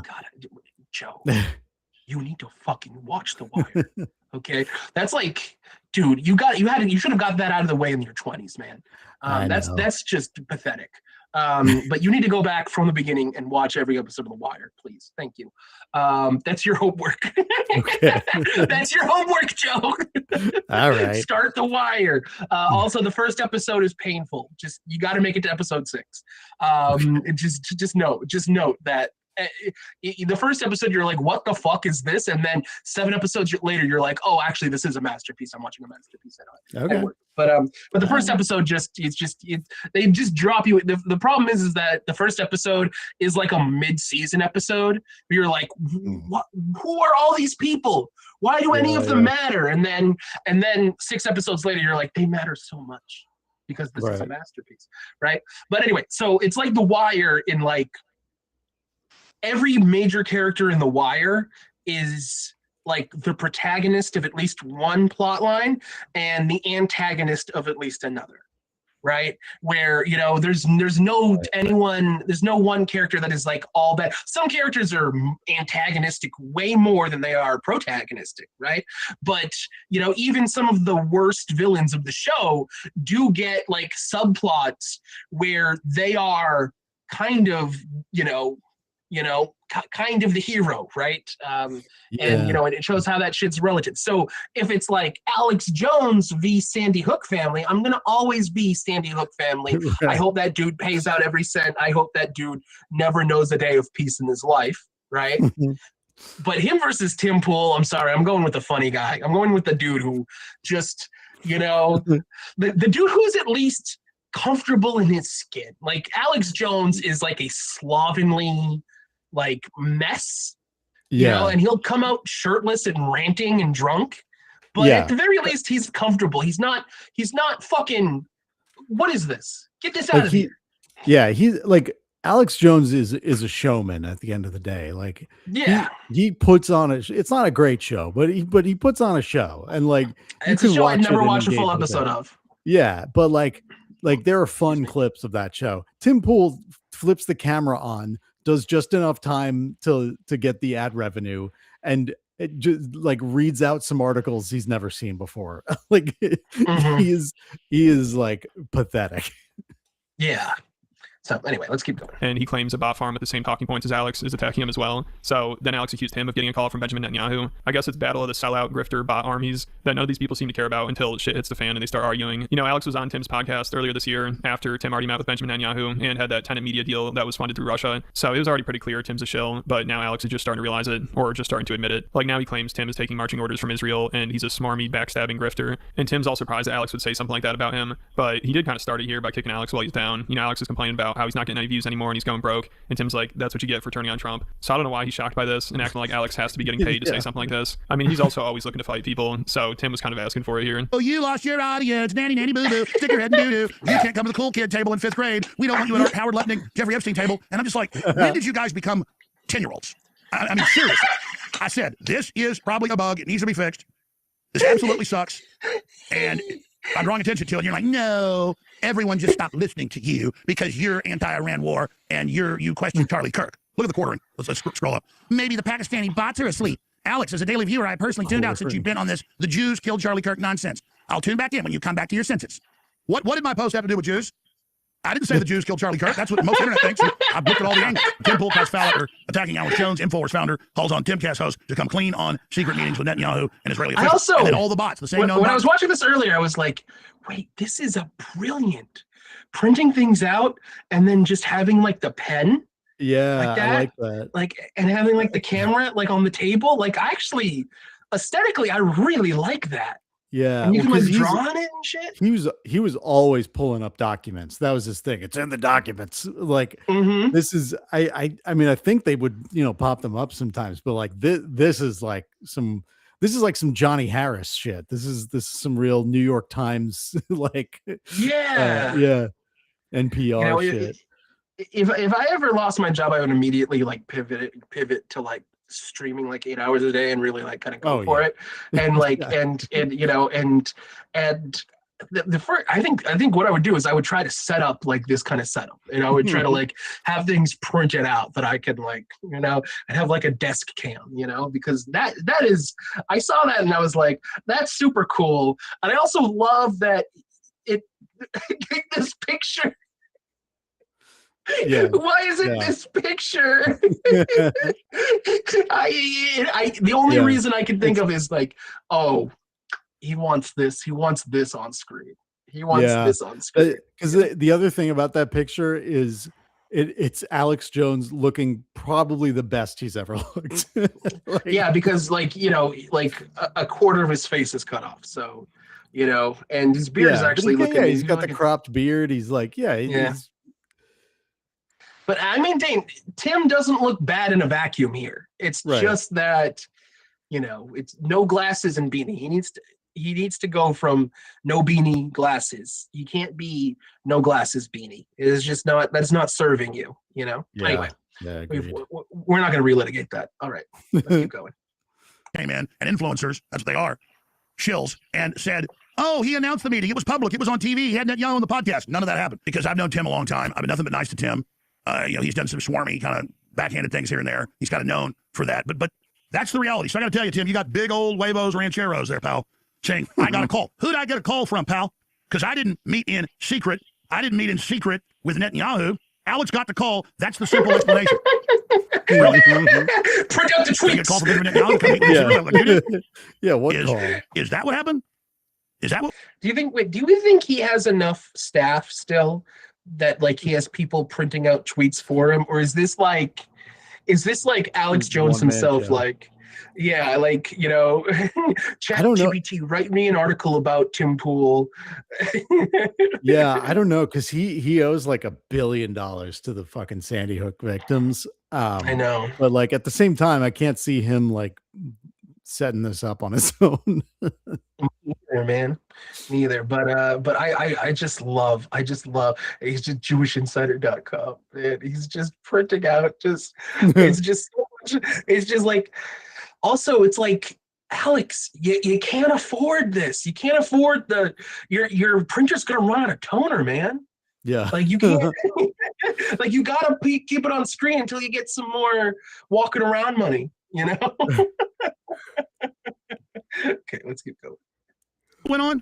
So this is like watching middle schoolers fight. It's ridiculous. And Tim started threatening to release a message Alex sent him about Candace Owens, where he's calling her a demon. Then Candace came out and said Alex apologized to her for it, which that is weird. Alex did a total 180 with Candace. He flip-flops so much, it must give his fans whiplash. I love that, by the way. I don't know if you caught that tweet, but that tweet is, and listen, I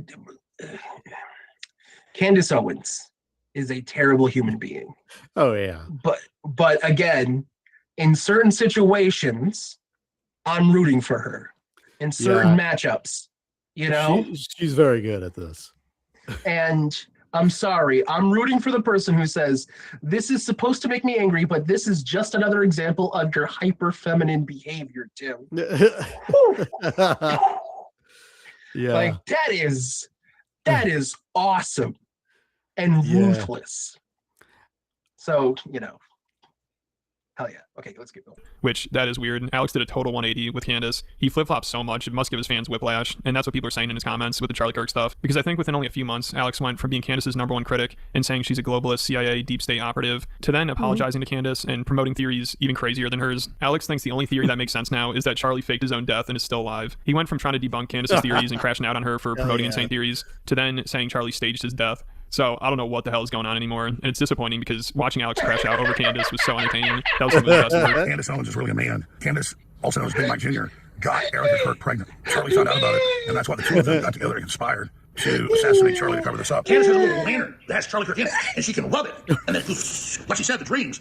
And then when she has the dreams, we got to listen. Okay? Oh my God. Oh my God, Candace is the Messiah. Only Candace is investigating. Only Candace talks about the Charlie Kirk thing. Only Candace, and you're attacking her. A better word for Candace is a megalomaniac who has no concern for the truth, no power trip, who thinks she can just keep doubling down, and we're just going to buy whatever incredible horse shit she puts out. What are the fucking lies, lady? I mean, how stupid. Here's my problem. Stop insulting my intelligence. Now I have to watch all the sewage pipeline at your mouth.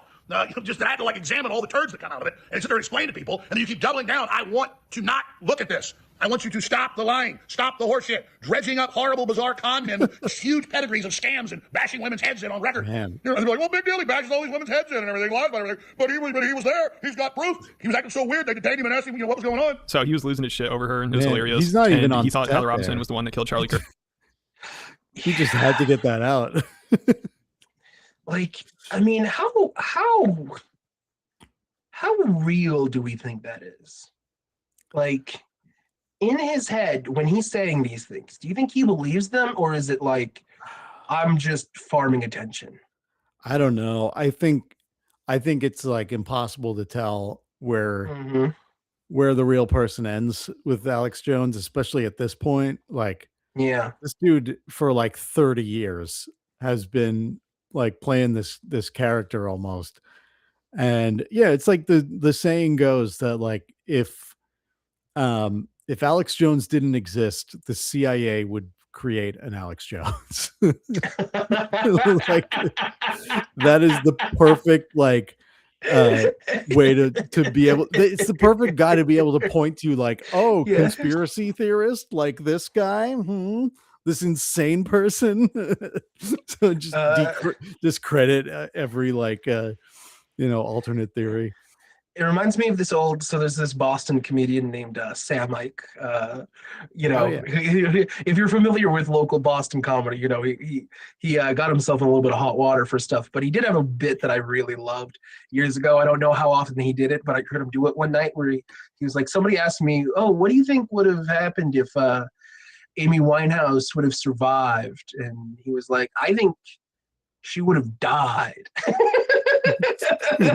Like a week later, I think. Yeah. Like, what if she never OD'd? She would have OD'd. She would be, yeah. It's like, what if there was no Alex Jones?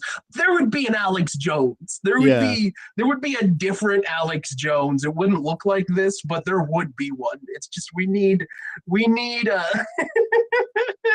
a psychotic orangutan. Dude, early Alex Jones was kind of cool. Like, I gotta say, he was actually coherent now and then, but also just so much fun. Like gay frogs, man, gay frogs, dude. But yeah, okay, but let's keep going. But now apparently he doesn't even think Charlie's dead. He thinks he staged his own death. He said that's the only thing that makes sense to him, and he apologized to Candace Owens. So maybe he was just jealous that Candace stole his thunder when it comes to conspiracy theories or something. So he had to come out with the most ridiculous one he could think of. I don't think Candace has even claimed something like this. I mean, to watch the video of Charlie get assassinated and think that was fake blood and it was staged is total insanity. There was a consensus. Sean was getting him on the phone and stuff. They're like, oh no, we all know it's fake. He's alive. I mean, and these are experts. They're like, that's fake. They're smiling. They don't look upset. Where's all the blood? And it looks like a squib coming out. And I'm not, folks, I'm just saying a week into it, there was a consensus with Sean Johnson's military buddies who were like, we think that's fake. We think he's alive. And I said, well, I'm not going to go there yet. And now it's just the only thing that makes sense. So at this point, I think mental patients sound more grounded to reality. I also just want to just talk about this guy, this dude. Who is this dude? Haven't I seen him in a David Lynch movie?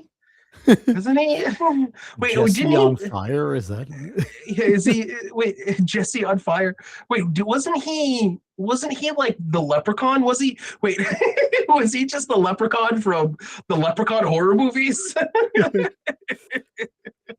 Jesse on fire. Anyway. Blood. And it looks like a squib coming out. And I'm not, folks, I'm just saying a week into it, there was a consensus with Sean Johnson's military buddies who were like, we think that's fake. We think he's alive. And I said, well, I'm not going to go there yet. And now it's just the only thing that makes sense. So at this point, I think mental patients sound more grounded to reality than these people. And it's so funny. They act all friendly with each other, but as soon as they start fighting, they have all this stuff ready to throw at each other, all this dirt to bring up. Like, they've been waiting to go after each other. Everyone is so passive-aggressive, too. Like, the shot Tim took at Alex, he's even acting all surprised that Alex was upset about that. He's like, why me? Overnight, Alex just turned into someone completely different. He must have been paid to attack me. But I think most of these people, even the ones that associate with each other, really just can't stand each other and are waiting for the moment to attack. I mean, as soon as Alex complained about his views, all these people are ready to be like, what do you expect? This is what you deserve. Then Alex, he was ready to bring up that Netanyahu meeting Tim had, and he made a ton of videos about it. Then Tim threatened to bring up Alex's messages about Candace, and he also said my tolerance and grace for these people is 0. Alex has shown up a blackout drunk to my studio several times, and I never dragged him for it. So Tim is always so passive aggressive, and he always tries to act like he's above all the drama and doesn't want to be involved in it. But then he gets on his show. Wait, is that photoshopped? What was that picture? Yeah. Is that him? Is that an actual picture? Is that what he actually looked like? It might have been his lowest point or something. But yeah, that does look a little like, it's like the JD Vance fat boy thing.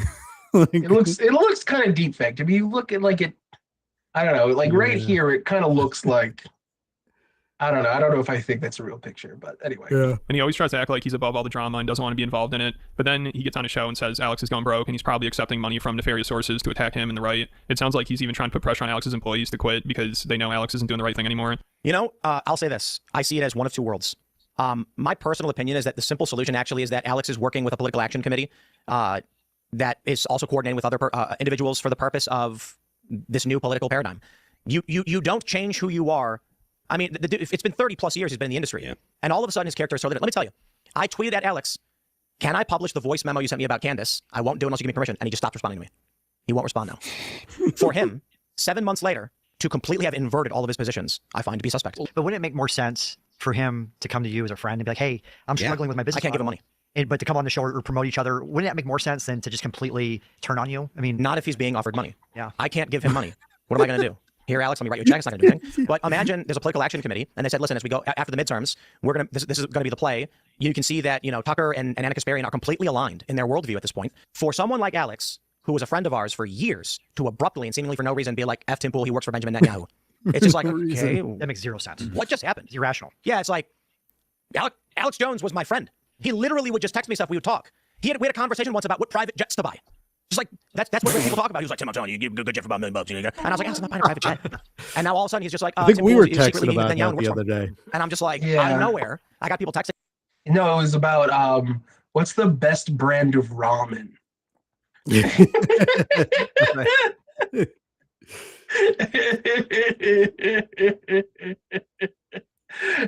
like I'm more of a normie. I'm more of a vanilla. Like it's like chicken or beef for me. Like it's yeah.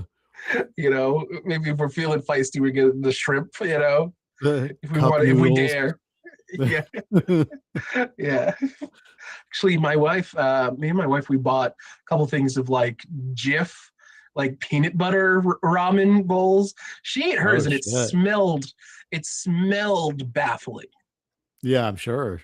It smelled, I was baffled by the smell. Yeah. It's like, I don't know if I want to eat what that smells like, but part of me wonders. Like a peanut sauce makes sense, but yeah, I don't know. No, I don't it know if you smelled go all like the way to a soup. It smelled like Jif peanut butter, like peanut butter and jelly peanut butter, but it was also like kind of also smell, like was steamy. So it's kind of smelled like ramen too. It was existentially troubling. I didn't even ask for a bite. Usually anytime my wife has any food, I'm just like, give me a bite. Like, you owe me a bite. This is the price of loving me. But for that, I was just like, I don't think I want to know yet. Maybe if I'm so hungry one day, we're going to crack it out. But anyway, I should. Okay. you know, and they're like, what is happening? What happened? Like, what'd you do? And I was like, I tweeted that if you build up a channel for 10 years supporting Trump, but then stop supporting him, you're going to lose viewers. And everyone's like, yeah, that's not a reason for him to make up fake things about you. That's like, you know, what I will say is, obviously we know a lot of people who work at his company. And there's a lot of fervor right now over what he's doing. And there's a lot of, we'll see what happens. But I do think that for most people, money talks and BS walks. So I would not be surprised if they're... So he has a lot of people working at his fucking company. How? Right. I don't understand what the Alex Jones company is now. How does he make money? I don't know. My homework for the week is figuring out what the fucking... Your homework is watching The Wire. And my homework is how does Alex Jones make money? Yeah, he must have like loyal fans. Like a Patreon or like people who have stuck around, like you know, even in the changeover and shit. That's got to be it. Like that's insane. Dude. There's no other insane. It's like you owe all this money to like the Sandy Hook families, but yet you still got people on payroll. You still got people like they're printing out the fucking. They're using up the toner. Fucking printing out the tweets that you could just put on a screen next to your head, John Oliver style. Crazy, dude.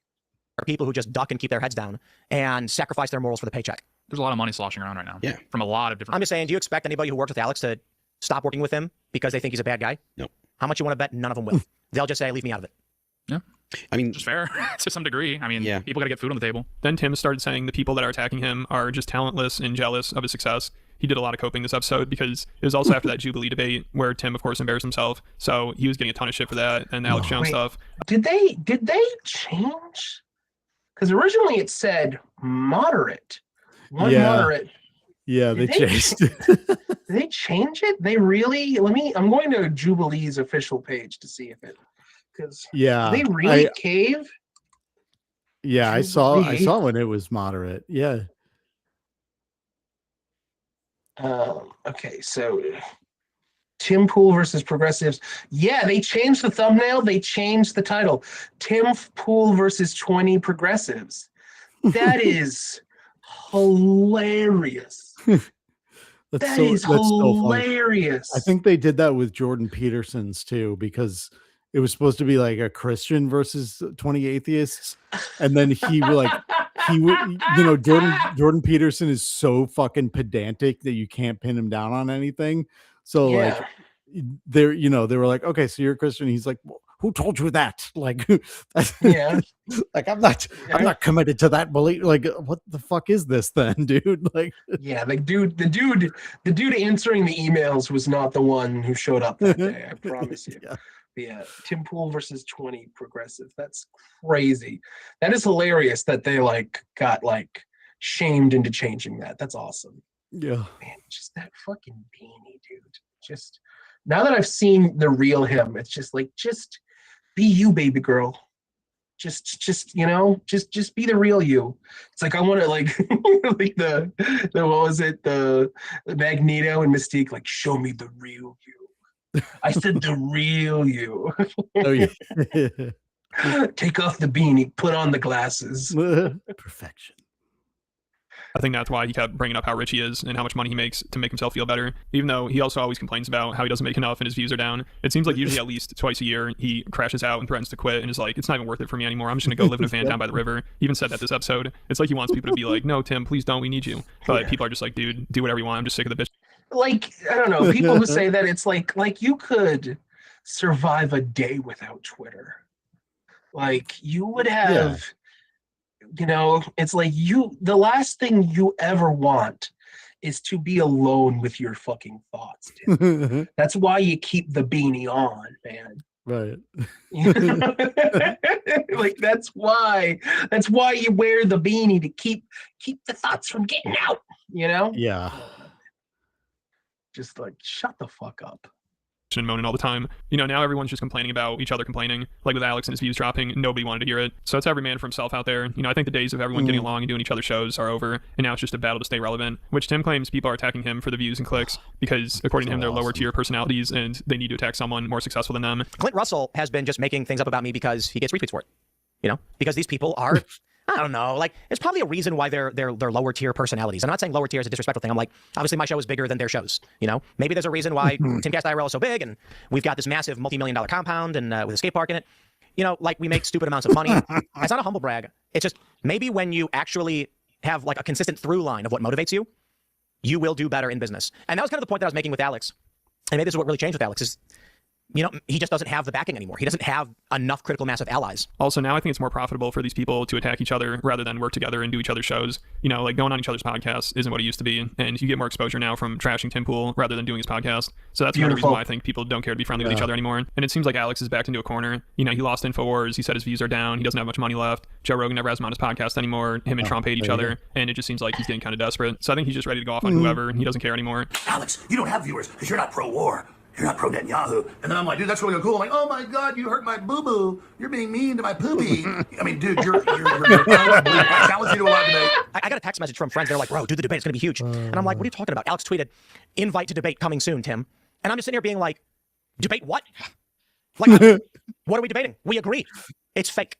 And these people are scumbags, okay? Fair, I told Tyler, lose my number. You want to make fake beef for internet points? I don't fucking do that. And Alex Jones wants to play stupid games? I don't do that, okay? They can all screw off and go to hell, and I will go live in a van down by the river.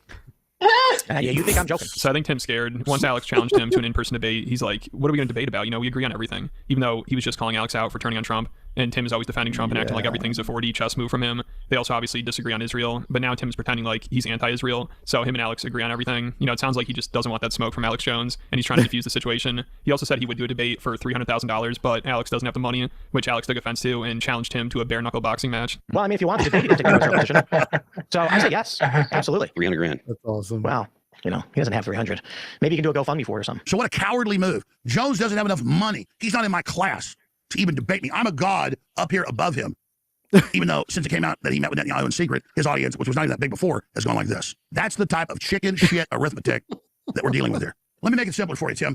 You pick the spot. You get a ring in a state that allows it. I'm an older man than you. Let's have a boxing match, bare knuckles. I'll even let you have a baseball bat. How about that, Tim? Tim, we get Thailand where Mortal Kombat's legal. You can get in the ring with me in Thailand. Oh, it'd be worse for you that way.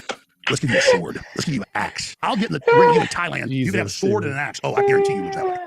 Because I don't even turn on my juice till I'm facing a real threat. How about we get in the ring in Thailand? You can have a 9mm handgun, huh? Because you're going to need it. Every one of those matchups, I'm betting Alex.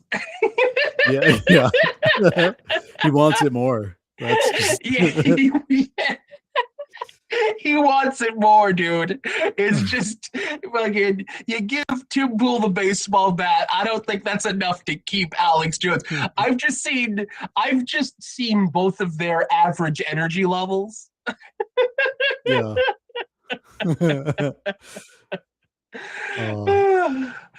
Okay, we got a minute left of this video. Okay. You and your beanie. I want to ring with you, Pool. If you want to bang heads with me, I can show you what it's like till you're bleeding. I want in the ring with you right now because you symbolize everything this country is under attack by and all the smarmy little double-dealing rats.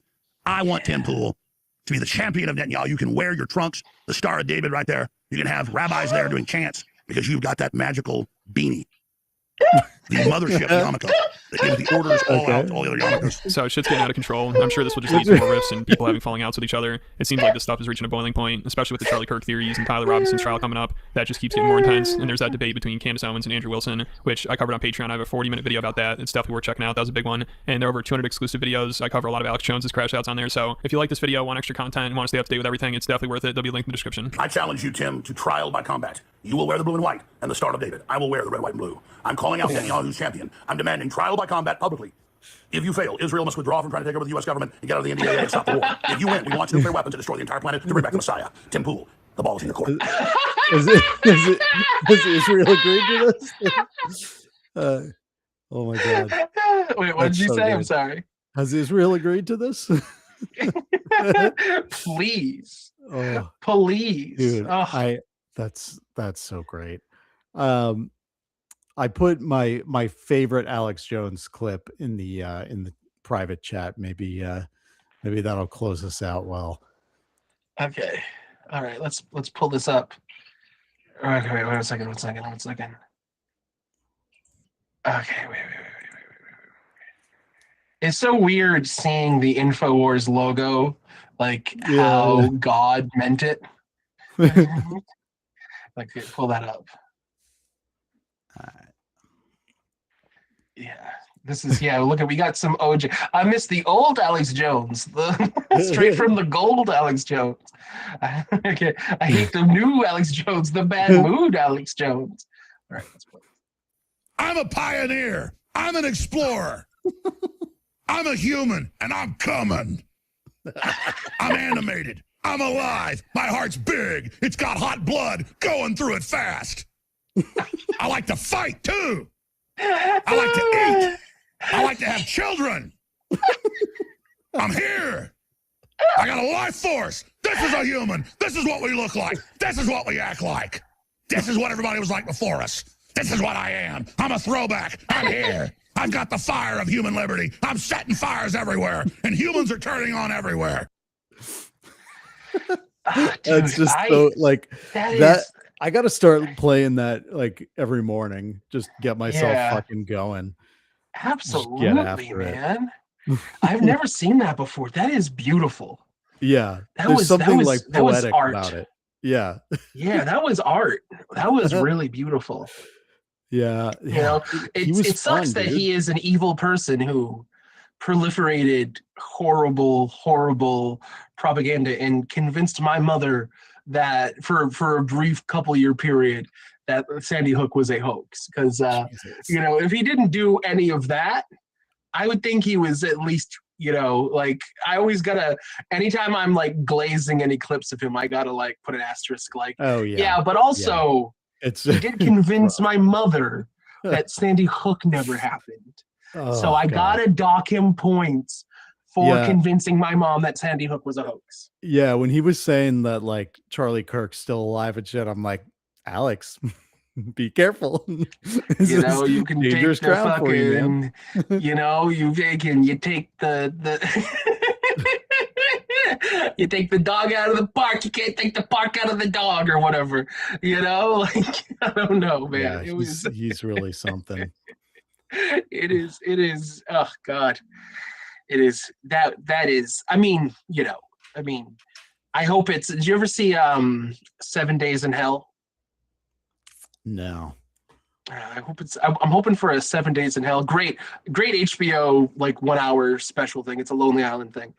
Very funny, but it ends, it's about like this tennis match. I'm going to spoil the end for it. I hope you don't mind, but it's about this 7-day tennis match. And it ends with both people in the tennis match accidentally killing each other. Sounds like accidentally unaliving each other, I mean. You know, so, you know, you kind of root for that outcome anytime two people like this, right? Ben Shapiro beefs with Steven Crowder, right? It's just like, let them fight. I hope you both just implode over this. Thank you, please. Yeah. You know, like, dude, the Ben Shapiro fall off is also glorious. Like, that dude is pathetic. It's like playing Fortnite now. That's just so good, dude. It's just, you know, you know what I'm saying? Like, yeah, well, he made the mistake of you know, throwing in with the conservative movement, even when you know, it clearly started to go an anti-Semitic direction, but he was fine with that. Honestly, it was only when it became an anti-Israel movement. Exactly. Oh fuck. Oh shit. Okay, do we need to end this podcast now? Probably should. Okay. Oh my god. Okay. All right. Well, we've been going 2 hours. We had a double fire alarm day last week, so I'm like on edge. Okay. Well, I think it's good, well, but yeah, we can wrap it up. Well, thanks to our one commenter, Varun 91644-W. Yeah, you're welcome to come back, dude. Never chimed back in to explain, and you know, one of KFC and Islamophobia is real. So you know, I mean, I'm sure that you know, in season 12 of this podcast, we're gonna finally reveal what that means. It's gonna be like the code to the fucking the code to the hatch and Lost or whatever. Right. But hey, Lovely. I think we should actually, I was thinking we should just try to do these on Thursdays. I think Thursdays is just going to be infinitely a better day for me to do these than Wednesdays. So, Okay. I don't know. Something for us to consider for the future. All right. Yeah. We'll figure that out. But should work. All right. Well, you have a good night, my friend. Yeah. Hopefully your house doesn't burn down or flood. It's either flooding, it's either wet, or it's on fire. It really is, dude. Oh my There's no in between for you. But viewers, we had a few of you. Thanks for being here, and we'll